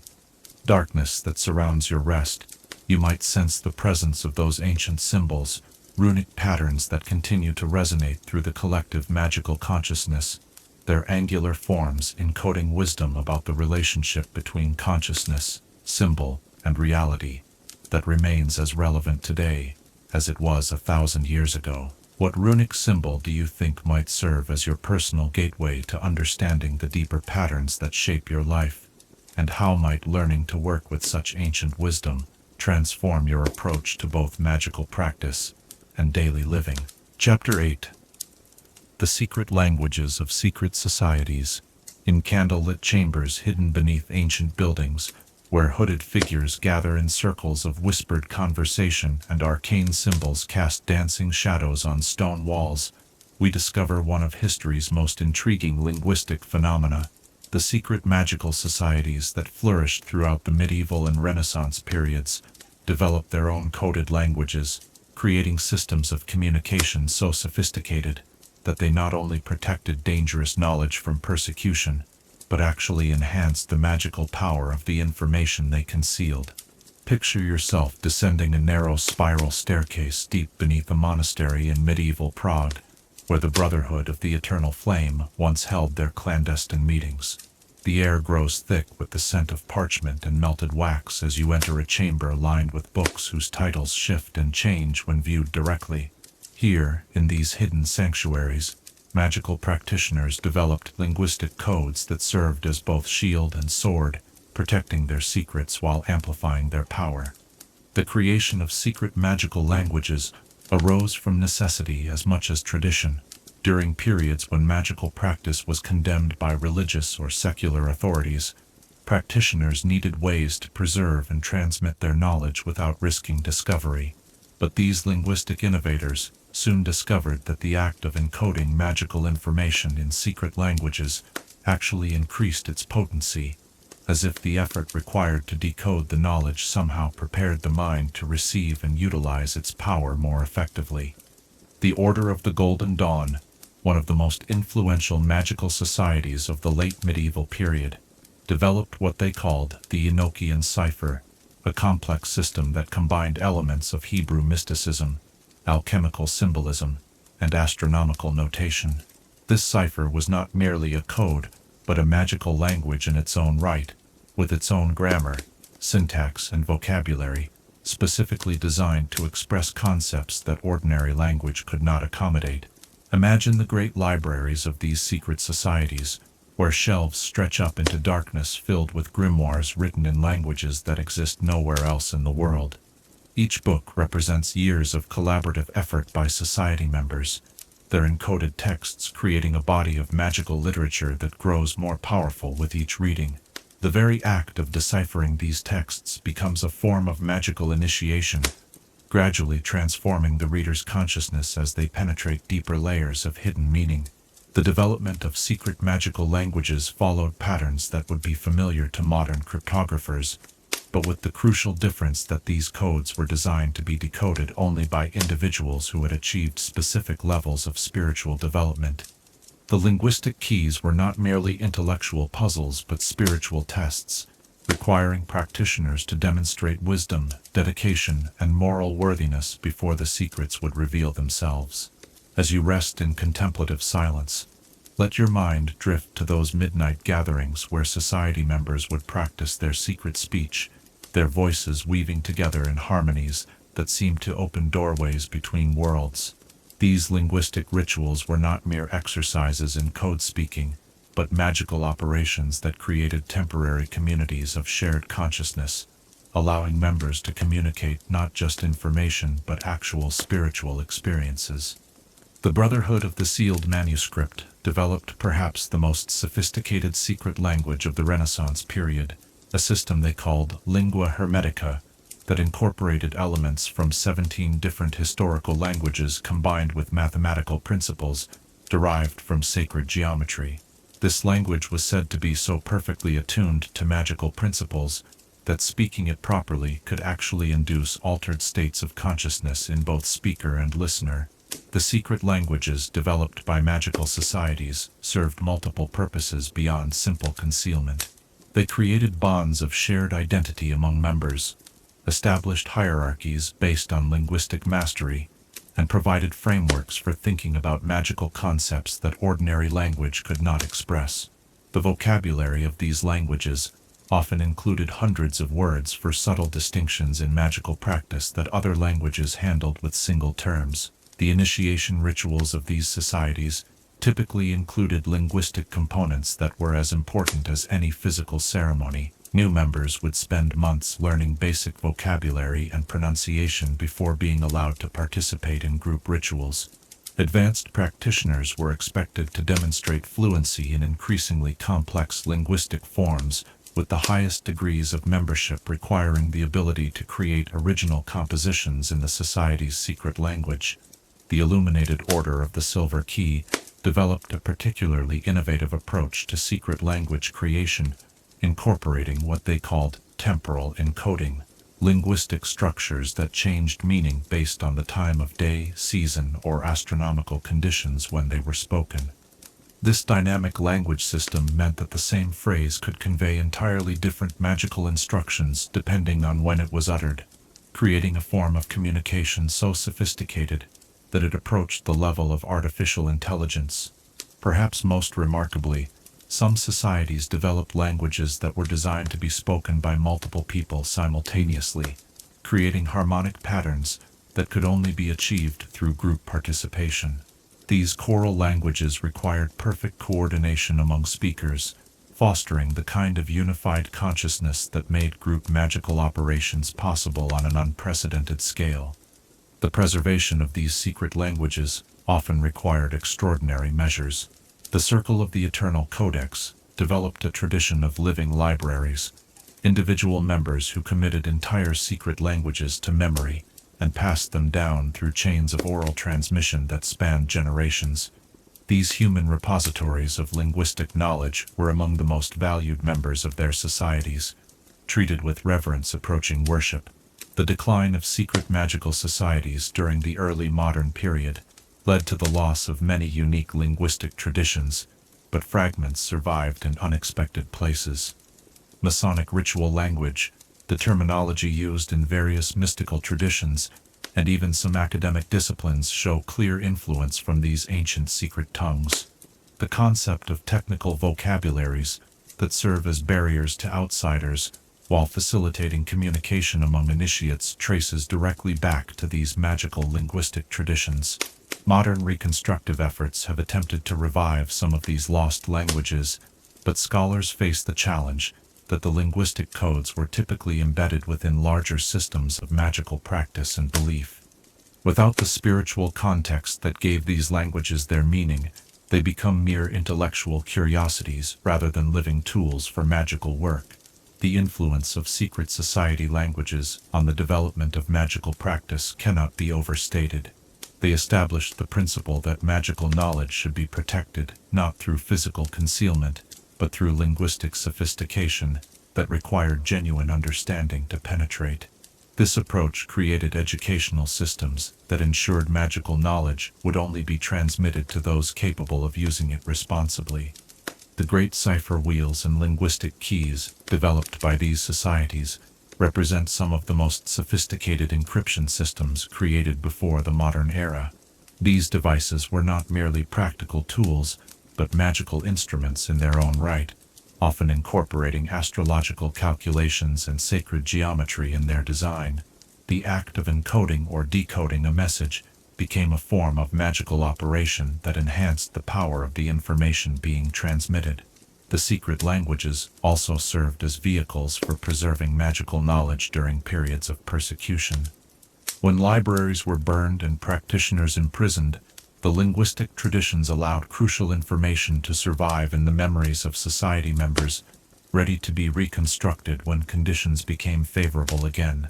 This oral preservation system proved remarkably resilient, maintaining linguistic continuity across centuries of disruption. The ceremonial uses of secret languages in society rituals created experiences that participants described as transformative in ways that ordinary language could never achieve. The unfamiliar sounds and structures seemed to bypass normal cognitive processing, speaking directly to deeper levels of consciousness and creating states of awareness that facilitated genuine magical experience. As you prepare for restful sleep, imagine the echo of those mysterious voices speaking in tongues that were born in shadow and nurtured in secrecy, their words carrying the accumulated wisdom of generations of practitioners who valued knowledge enough to risk their lives protecting it. These linguistic traditions remind us that some truths are too precious to be spoken carelessly, too powerful to be shared without preparation. The hidden chambers where these secret languages were born may have fallen to dust, but their influence continues to shape how magical practitioners think about the relationship between language, knowledge, and power. They established traditions of linguistic sophistication that elevated magical practice from mere superstition to genuine spiritual discipline. In the gentle darkness that surrounds your contemplation, you might sense the presence of those encoded wisdoms, secret languages that continue to resonate through the collective magical consciousness, their hidden meanings waiting for minds prepared to receive them, and hearts worthy to preserve them for future generations. What secret knowledge do you think might still be encoded in languages that await discovery, and how might the discipline required to master such hidden tongues transform your own understanding of the relationship between communication and magical practice? Chapter 9. Parcel Tongue and Other Creature Languages. In the deepest chambers of ancient ruins, where serpents coil among forgotten treasures, where the whispered conversations between wizard and beast echo through corridors that have known no human voice for centuries, we encounter perhaps the most mysterious aspect of magical linguistics, the ability to speak with creatures whose minds operate on fundamentally different principles than our own. These interspecies languages represent bridges across the vast chasms that separate human consciousness from the alien intelligence of the magical world's most fascinating inhabitants. Picture yourself standing in the Chamber of Secrets beneath Hogwarts Castle, where the massive basilisk once dwelt in patient darkness. Here, in this place where few wizards have ever ventured, you can almost hear the sibilant echoes of Parseltongue conversations that span centuries, the whispered exchanges between Salazar Slytherin and his serpentine companions, the urgent commands spoken by Tom Riddle, and the desperate plea that once saved Harry Potter's life. The very stones seem to remember the sound of that ancient language, its hissing syllables carrying meanings that transcend the boundaries between species. Parseltongue, The gift that allows certain witches and wizards to communicate with serpents represents the most well-documented example of magical creature language in the wizarding world. This extraordinary ability appears to be largely hereditary, passed down through bloodlines that can trace their ancestry back to the great wizard Salazar Slytherin himself. Yet the mechanics of Parseltongue remain one of magic's greatest mysteries, defying conventional understanding of how language acquisition and use normally function. Those who possess the gift of speaking to serpents describe the experience as fundamentally different from ordinary human communication. The language seems to bypass normal speech centers in the brain, emerging instead from some deeper, more primal part of consciousness. Parseltongue speakers often report that they are not consciously choosing words or constructing sentences, but rather allowing their intentions to flow directly into serpentine communication patterns that feel as natural as breathing. Imagine yourself in the company of one of history's great parselmouths, watching as they engage in conversation with an ancient python whose coils stretch the length of a small room. The dialogue unfolds not in the measured cadences of human speech, but in a flowing exchange of hisses, sighs, and subtle breath patterns that seem to carry layers of meaning impossible to express in ordinary language. The serpent's responses come not as discrete statements, but as emotional resonances that communicate complex ideas through pure feeling. The historical records of parselmouth abilities reveal that different types of serpents possess distinctly different communication styles and intellectual capacities. The great pythons and boas, with their impressive longevity and contemplative natures, engage in philosophical discussions that can span hours or even days. Their thoughts move with the patient rhythm of creatures who measure time in decades rather than minutes, and their wisdom often relates to cosmic patterns that short-lived humans rarely perceive.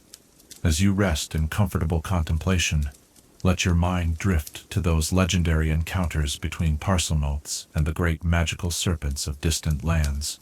In the jungles of South America, where rainbow-scaled boas possess memories stretching back centuries, native parselmouths learn to access historical knowledge preserved in serpentine oral tradition.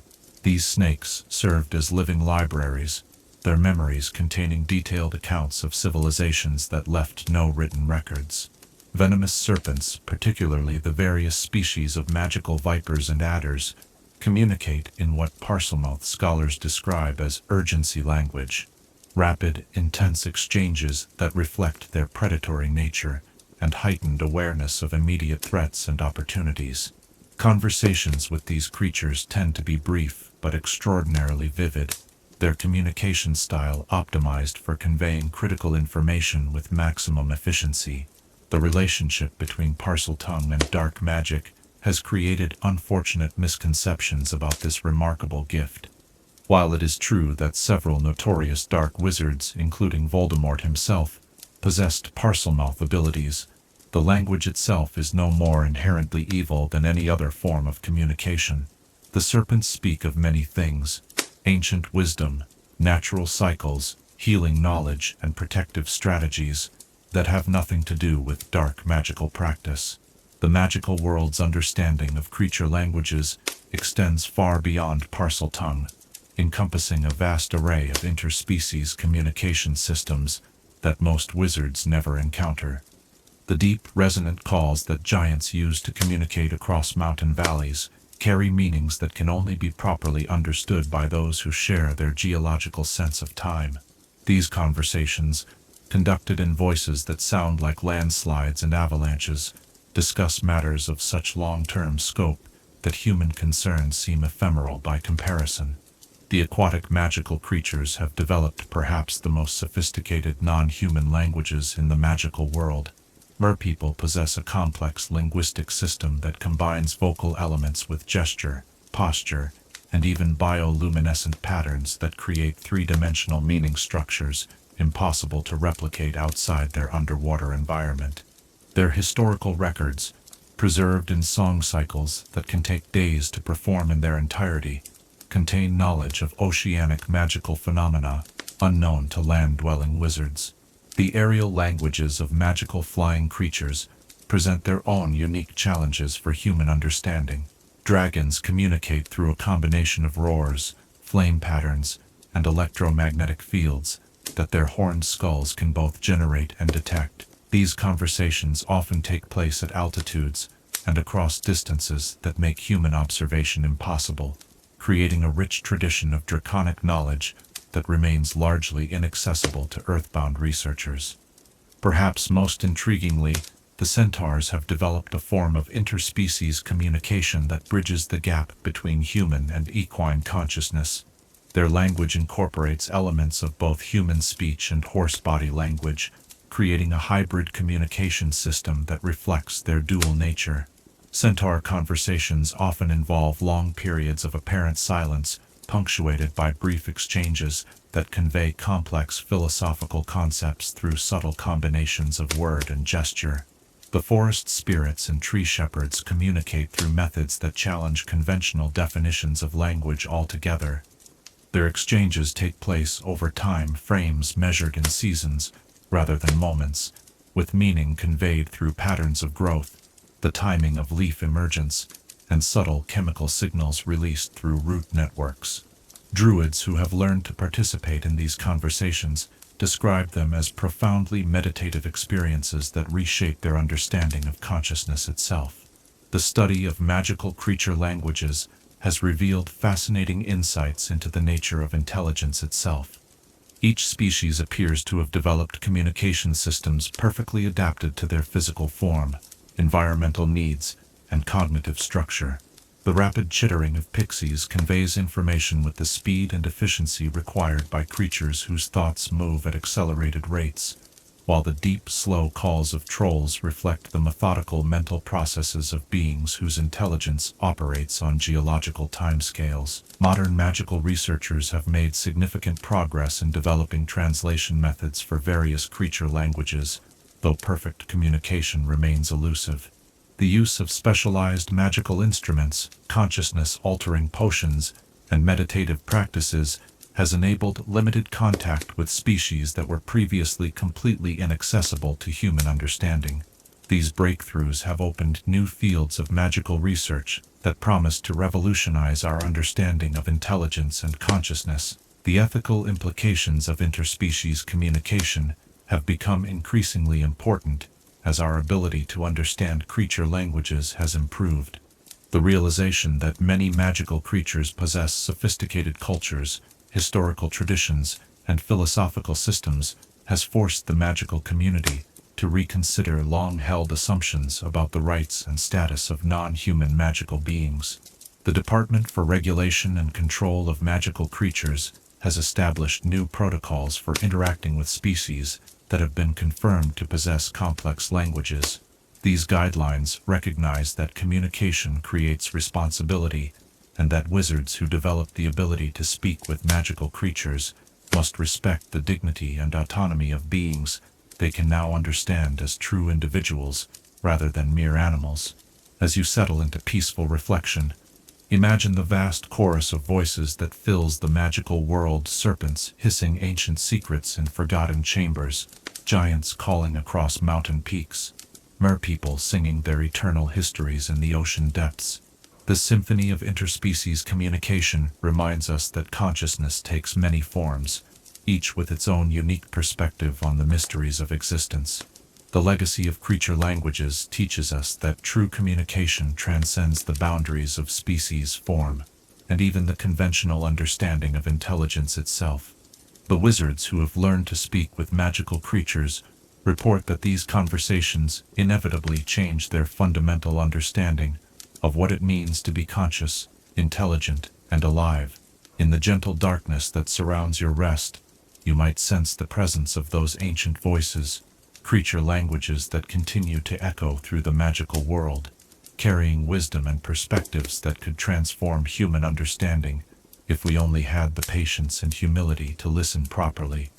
What magical creature do you think might have the most profound wisdom to share through interspecies communication?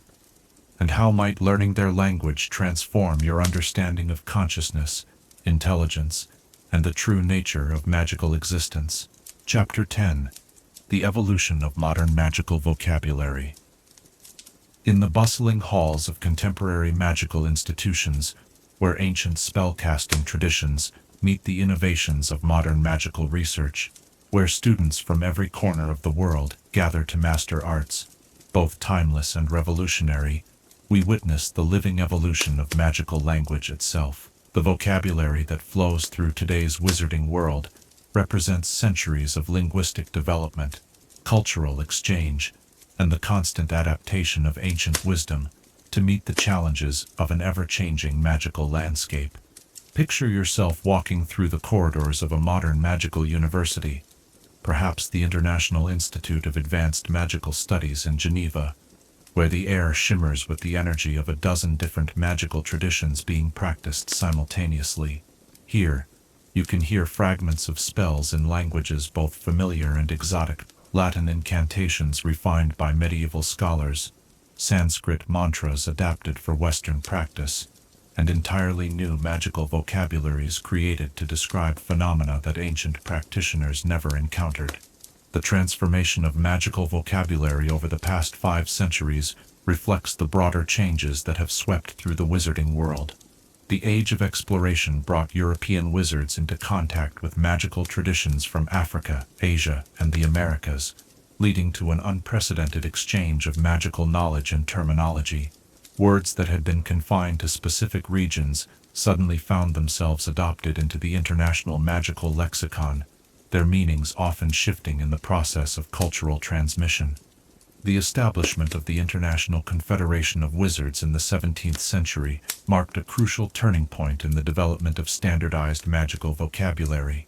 For the first time in history, magical practitioners from different nations worked together to create consistent terminology for spells, potions, and magical phenomena that could be understood across cultural and linguistic boundaries. This monumental undertaking required decades of careful negotiation and compromise, as scholars debated not only the proper pronunciation of magical terms, but their deeper philosophical implications. Imagine the great conferences held in the halls of Beauxbatons Academy, where delegates from magical communities across Europe gathered to hash out the details of what would become the first standardized magical dictionary. These meetings often resembled philosophical debates more than linguistic discussions, as participants argued about the fundamental nature of magical reality and how language should reflect those underlying truths. The influence of colonial expansion on magical vocabulary created complex patterns of linguistic adoption and adaptation that continue to shape magical practice today. European wizards returning from distant lands brought with them not only new spells and techniques, but entirely new ways of thinking about magical practice. Words from indigenous magical traditions were integrated into European spellcasting, often with their meanings subtly altered to fit existing magical frameworks. As you rest in contemplative silence, consider the remarkable journey of words like aparicium, the revealing charm that makes invisible ink visible. This seemingly simple incantation actually represents layers of linguistic evolution, combining Latin roots with pronunciation patterns that reflect the Mediterranean magical traditions where it was first developed. The spell's effectiveness depends not only on the caster's magical ability, but on their understanding of the cultural context that gives the words their power.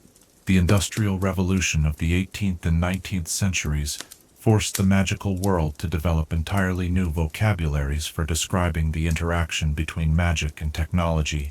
Terms like magical interference, Lie-line disruption, and electromagnetic resonance patterns had no equivalent in earlier magical languages, reflecting new challenges that required new linguistic solutions.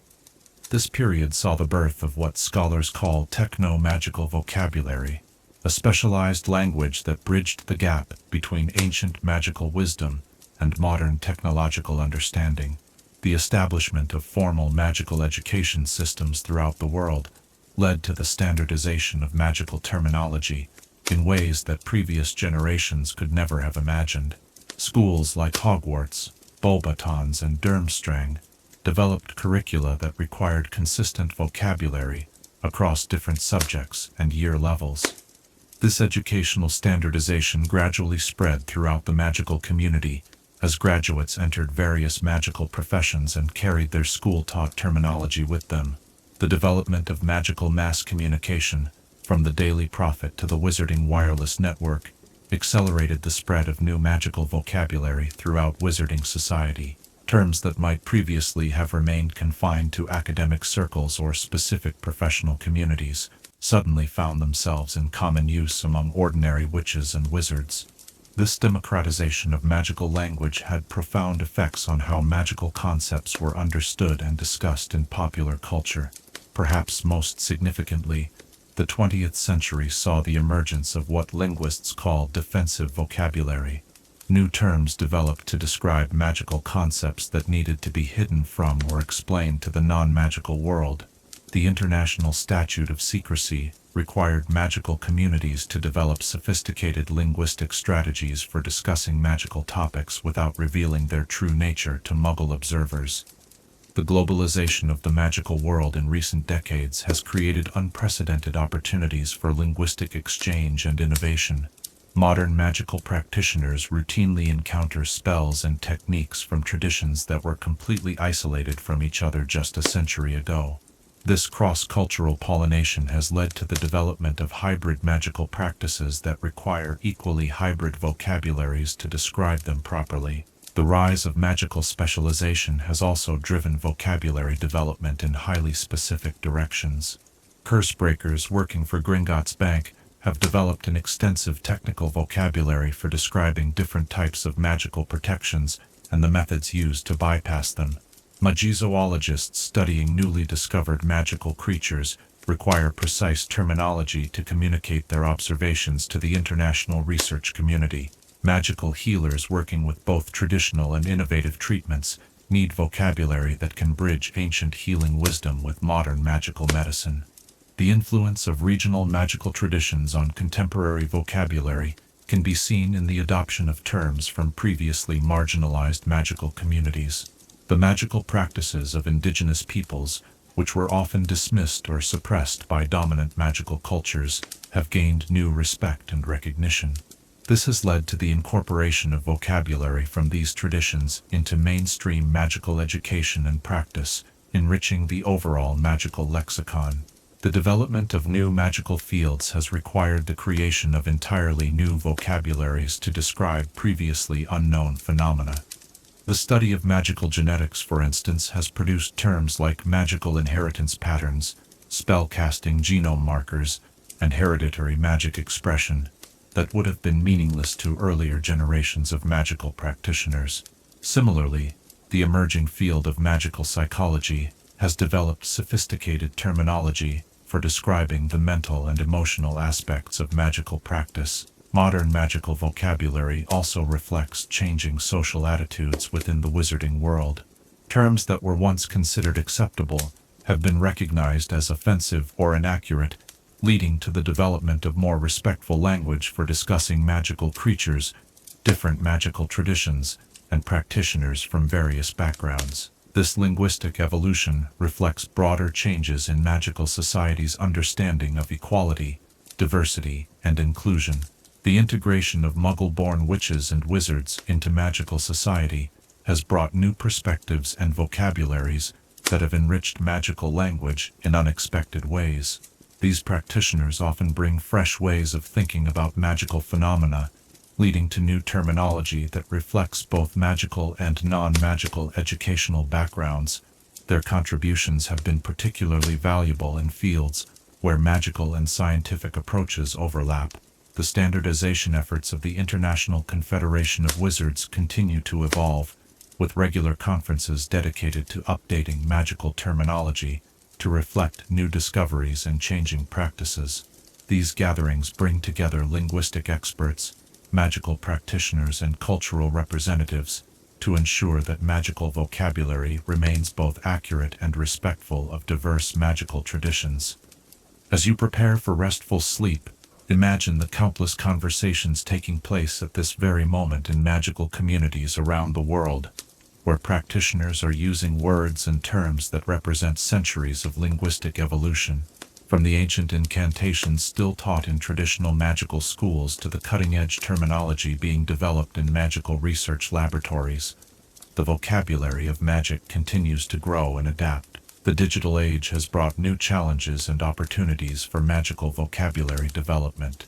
The need to discuss magical topics through electronic communication channels that might be monitored by non-magical authorities has led to the development of sophisticated coded vocabularies and linguistic disguises. These modern magical languages serve the same protective function as the secret society's codes of earlier centuries, but adapted for contemporary communication technologies. The future of magical vocabulary promises even more fascinating developments as magical communities become increasingly interconnected and as new fields of magical study continue to emerge.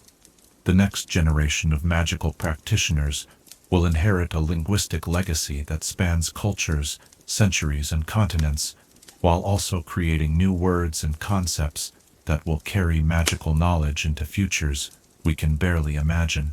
In the gentle quietude that surrounds your contemplation, you might sense the living quality of magical language itself, constantly growing and changing, like a vast forest of words, where ancient roots support new growth, and where every speaker contributes to the ongoing evolution of humanity's most magical achievement, the ability to transform reality through the power of precisely chosen words. What new magical vocabulary do you think will emerge in the coming decades to describe discoveries and practices that haven't yet been imagined? And how might these future words transform our understanding of magic itself? Chapter 11. Lost and Forbidden Magical Tongues. In the restricted sections of the world's most secure magical libraries, where books are chained not to prevent theft, but to prevent escape, where certain volumes must be stored in lead-lined chambers to contain their dangerous emanations, we encounter the shadow side of magical linguistics. These are the languages that were deliberately destroyed, deliberately forgotten, or deliberately hidden away because their very pronunciation could unleash forces too terrible for mortal minds to safely contain. Picture yourself standing before the sealed vault in the deepest basement of the Department of Mysteries, where the most dangerous linguistic artifacts in the wizarding world are kept under constant guard.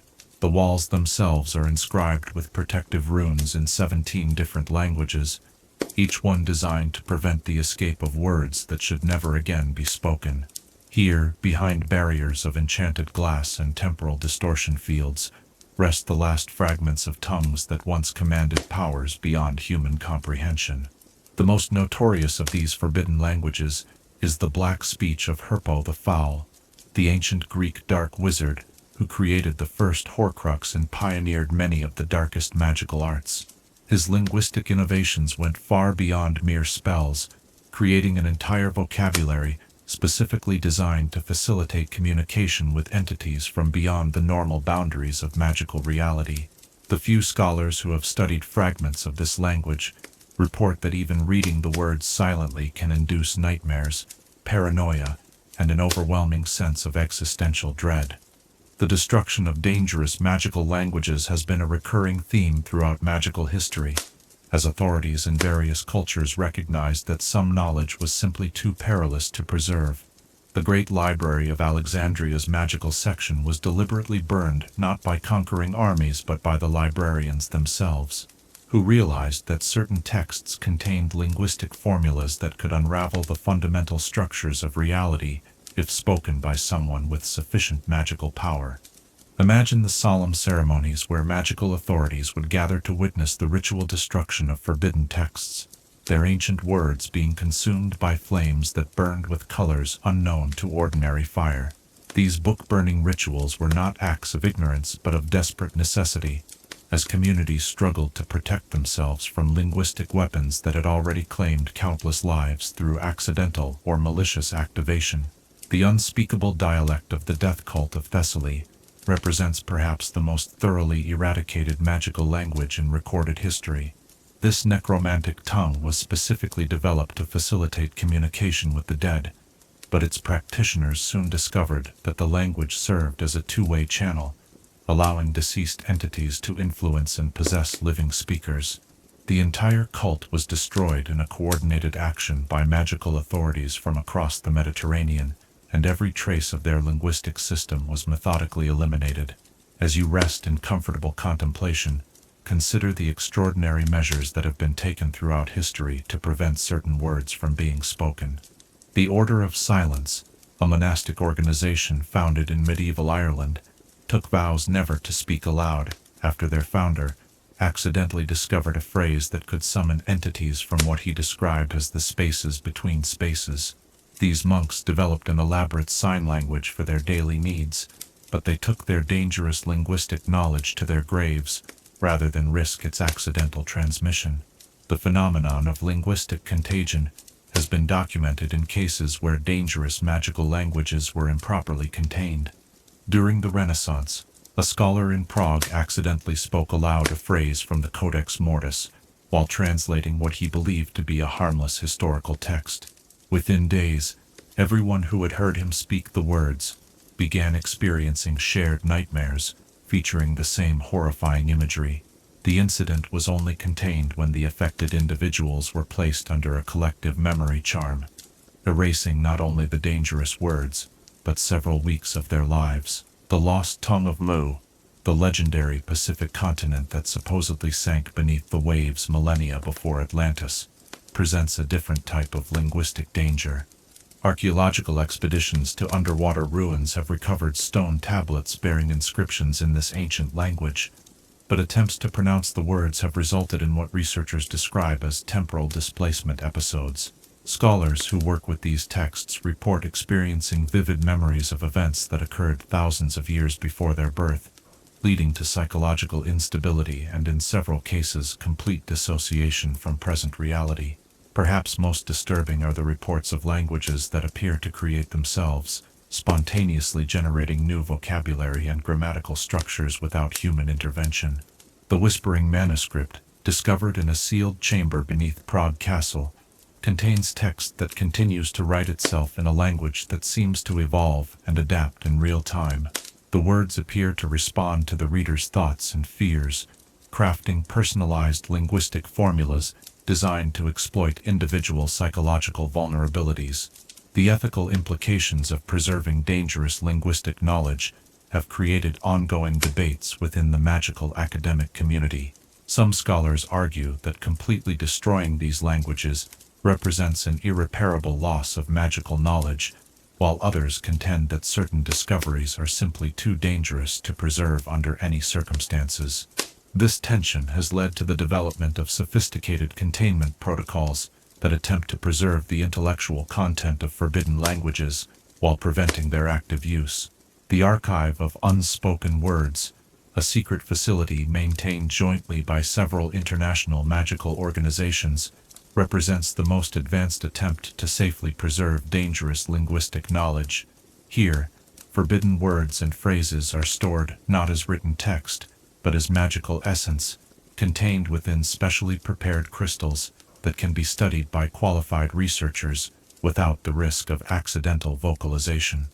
Even these precautions have proven insufficient in some cases, as several containment crystals have shown signs of spontaneous activation, despite being stored in magically isolated environments.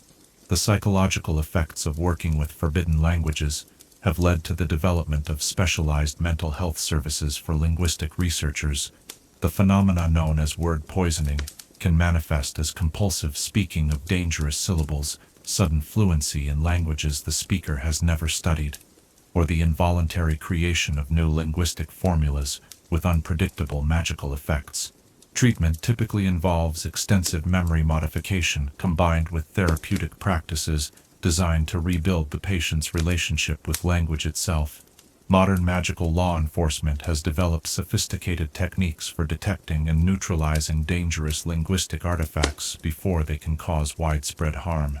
The Department of Magical Accidents and Catastrophes maintains specialized teams of word hunters who investigate reports of anomalous linguistic phenomena and take appropriate containment measures. These teams use a combination of magical detection equipment and trained interpreters who can identify dangerous language patterns without actually pronouncing them. The influence of forbidden languages on contemporary magical practice remains a source of ongoing concern for magical authorities. Even when the original texts have been destroyed, fragments of dangerous linguistic knowledge sometimes survive in derivative works or incomplete quotations. These partial formulas can be particularly dangerous because their effects are unpredictable, lacking the safeguards and limitations that might have been built into the complete original versions. The development of protective linguistic techniques has become an essential component of advanced magical education, as practitioners need to defend themselves against accidental exposure to dangerous words. Students learn to recognize warning signs of contaminated texts, practice mental shields that can prevent unwanted linguistic absorption, and develop the discipline necessary to avoid speaking words whose meaning they do not fully understand. Some of the most dangerous linguistic artifacts are those that appear benign on the surface, but contain hidden activation triggers that respond to specific emotional states or magical conditions. The lullaby of endless sleep, for instance, appears to be a gentle children's song when read silently, but when sung aloud by someone experiencing deep grief, it transforms into a necromantic summoning that can raise the dead in horrifying and uncontrolled ways. The international cooperation required to contain dangerous linguistic threats has led to the establishment of specialized communication protocols that allow magical authorities to share information about these hazards without accidentally triggering their effects. These communications rely on complex symbolic codes and magical encryption techniques that ensure dangerous words cannot be accidentally reconstructed from intercepted messages. As you settle into peaceful reflection, consider the sobering responsibility carried by those who guard these dangerous linguistic treasures. Their vigilance protects not only the magical world, but reality itself from words that could unravel the fundamental structures of existence. The knowledge they safeguard represents both humanity's greatest magical achievements and its most terrible mistakes. The continuing discovery of new forbidden language fragments in archaeological sites around the world ensures that the work of linguistic containment will never be complete. Each new find must be carefully evaluated, its dangers assessed, and appropriate preservation or destruction measures implemented. This ongoing challenge requires constant vigilance from magical authorities and represents one of the most important but least recognized forms of magical public service. In the gentle darkness that surrounds your rest, you might reflect on the profound power contained within words themselves, and the wisdom of those who recognize that some knowledge is too dangerous to preserve. The forbidden tongues that sleep in their secured vaults remind us that language is not merely communication, but a force capable of reshaping reality in ways both wonderful and terrible. What safeguards do you think should guide the preservation of dangerous knowledge, and how might we balance the scholarly desire to understand all aspects of magical practice with the responsibility to protect ourselves and others from forces beyond our ability to control? Chapter 12. The Future of Magical Language. In the gleaming halls of tomorrow's magical institutions, where holographic spell matrices dance alongside ancient grimoires, and where students from every corner of an increasingly connected magical world collaborate on innovations that would astound their predecessors, we glimpse the extraordinary future that awaits magical language. This emerging era promises to transform not only how we cast spells and conduct magical research, but how we understand the fundamental relationship between consciousness, intention, and the power of words to reshape reality itself. Picture yourself standing in the grand hall of the World Magical University, an institution that exists simultaneously in 17 different countries through advanced spatial magic, where the morning's first lecture is delivered in a language that didn't exist a decade ago. Here, students fluent in traditional Latin incantations work alongside peers who cast spells through pure mathematical formulae, while others explore the possibilities of magical languages designed specifically for digital transmission across the growing network of magical communication systems.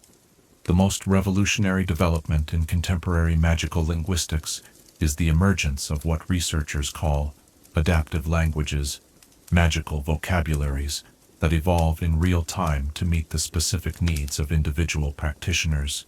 These linguistic systems use principles derived from both ancient shape-shifting magic and cutting-edge magical theory to create words and phrases that optimize themselves for each speaker's unique magical signature, cultural background, and intended outcomes. The International Magical Linguistic Institute has been conducting groundbreaking research into the development of universal magical grammar, an underlying structural system that could theoretically allow any magical practitioner to understand and utilize spells from any magical tradition. This ambitious project involves collaboration between magical linguists, theoretical spellcrafters, and consciousness researchers who are mapping the deep patterns that appear to govern all magical language use across cultures and species. Imagine the research laboratories where these linguistic innovations are taking shape, chambers filled with floating crystalline matrices that pulse with the rhythms of experimental magical languages. Here, researchers speak test incantations into recording devices that can analyze not only the acoustic properties of their words, but the magical resonance patterns that accompany them. The data collected from these experiments is building a comprehensive understanding of how sound, intention, and magical effect interact at the quantum level. The integration of magical and technological communication systems has created entirely new categories of linguistic challenge and opportunity. Magical practitioners working in fields that require interaction with Muggle technology have developed sophisticated coded languages that can convey complex magical concepts through electronic media without triggering the detection systems that monitor digital communications for unusual content patterns. As you rest in contemplative silence, consider the remarkable possibilities that emerge when magical language transcends the limitations of purely vocal communication. Recent experiments have demonstrated that properly trained magical practitioners can transmit spell intentions through crystalline networks, allowing for instantaneous magical communication across intercontinental distances. These developments suggest that the future may hold forms of magical language that operate independently of spoken words altogether. The study of magical genetics has revealed fascinating insights into how linguistic abilities are inherited and how they might be enhanced through careful magical intervention. Researchers have identified specific magical gene sequences that correlate with advanced linguistic abilities, leading to new theories about how magical language skills might be optimized through targeted magical treatments. This work raises profound ethical questions about the enhancement of natural magical abilities and the potential for creating linguistic advantages that could exacerbate existing inequalities in magical society. The environmental movement within the magical world has inspired the development of ecological magical languages that incorporate the communication patterns of magical ecosystems themselves. These experimental linguistic systems attempt to create spells that work in harmony with natural magical cycles, rather than imposing human intentions upon natural systems. Early results suggest that this approach could lead to more sustainable forms of magical practice that enhance rather than depleting the magical environments in which they are used. Perhaps most intriguingly, the emerging field of magical artificial intelligence has begun producing linguistic innovations that challenge fundamental assumptions about the relationship between consciousness and language.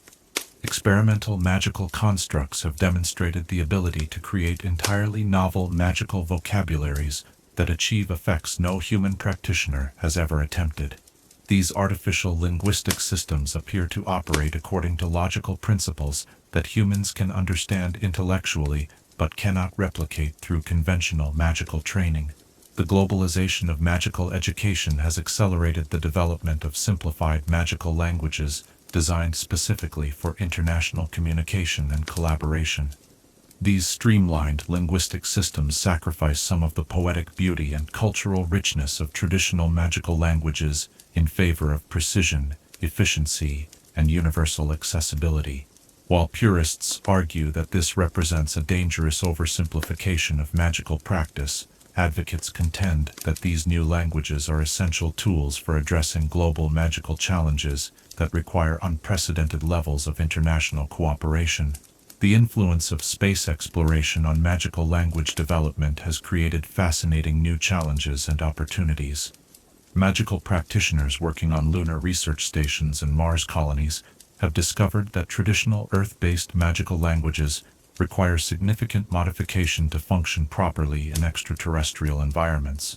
The different gravitational fields, atmospheric compositions, and cosmic radiation patterns found on other worlds appear to affect magical resonance patterns in ways that necessitate entirely new approaches to spell construction and pronunciation. The therapeutic applications of advanced magical linguistics have shown extraordinary promise for treating both magical and non-magical psychological conditions. Researchers have developed specialized magical languages designed to facilitate healing at the deepest levels of consciousness, creating words and phrases that can literally reprogram dysfunctional thought patterns and emotional responses. These therapeutic linguistic systems represent a fusion of ancient healing traditions with cutting-edge understanding of how language affects brain chemistry and neural development. The democratization of magical language creation through advanced magical tools has enabled individual practitioners to develop personalized magical vocabularies tailored to their specific needs and abilities. Magical language construction kits, once available only to master linguists and spellcrafters, can now be used by any competent magical practitioner to create custom spells and incantations. This trend toward linguistic personalization promises to unleash unprecedented levels of magical creativity and innovation. The conservation efforts aimed at preserving endangered magical languages have benefited enormously from new technologies that can capture not only the words and pronunciations of dying linguistic traditions, but the magical resonance patterns that give them their power. These preservation systems create complete linguistic archives that future generations can use to revive lost magical traditions with full understanding of their original effectiveness and cultural context. The development of magical languages specifically designed for use by artificial intelligences and magical constructs has opened entirely new frontiers in magical automation and assistance.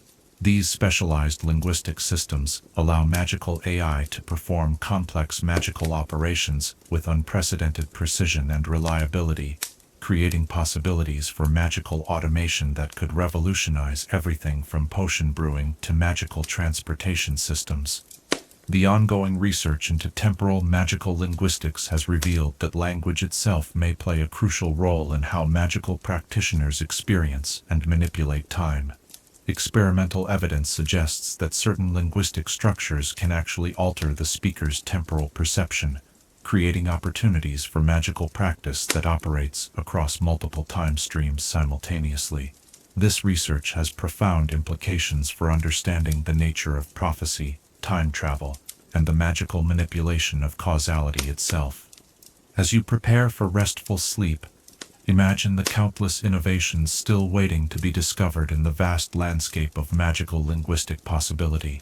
The future holds promise for forms of magical communication that will make today's most advanced spells seem as primitive as the first magical words spoken by our ancient ancestors.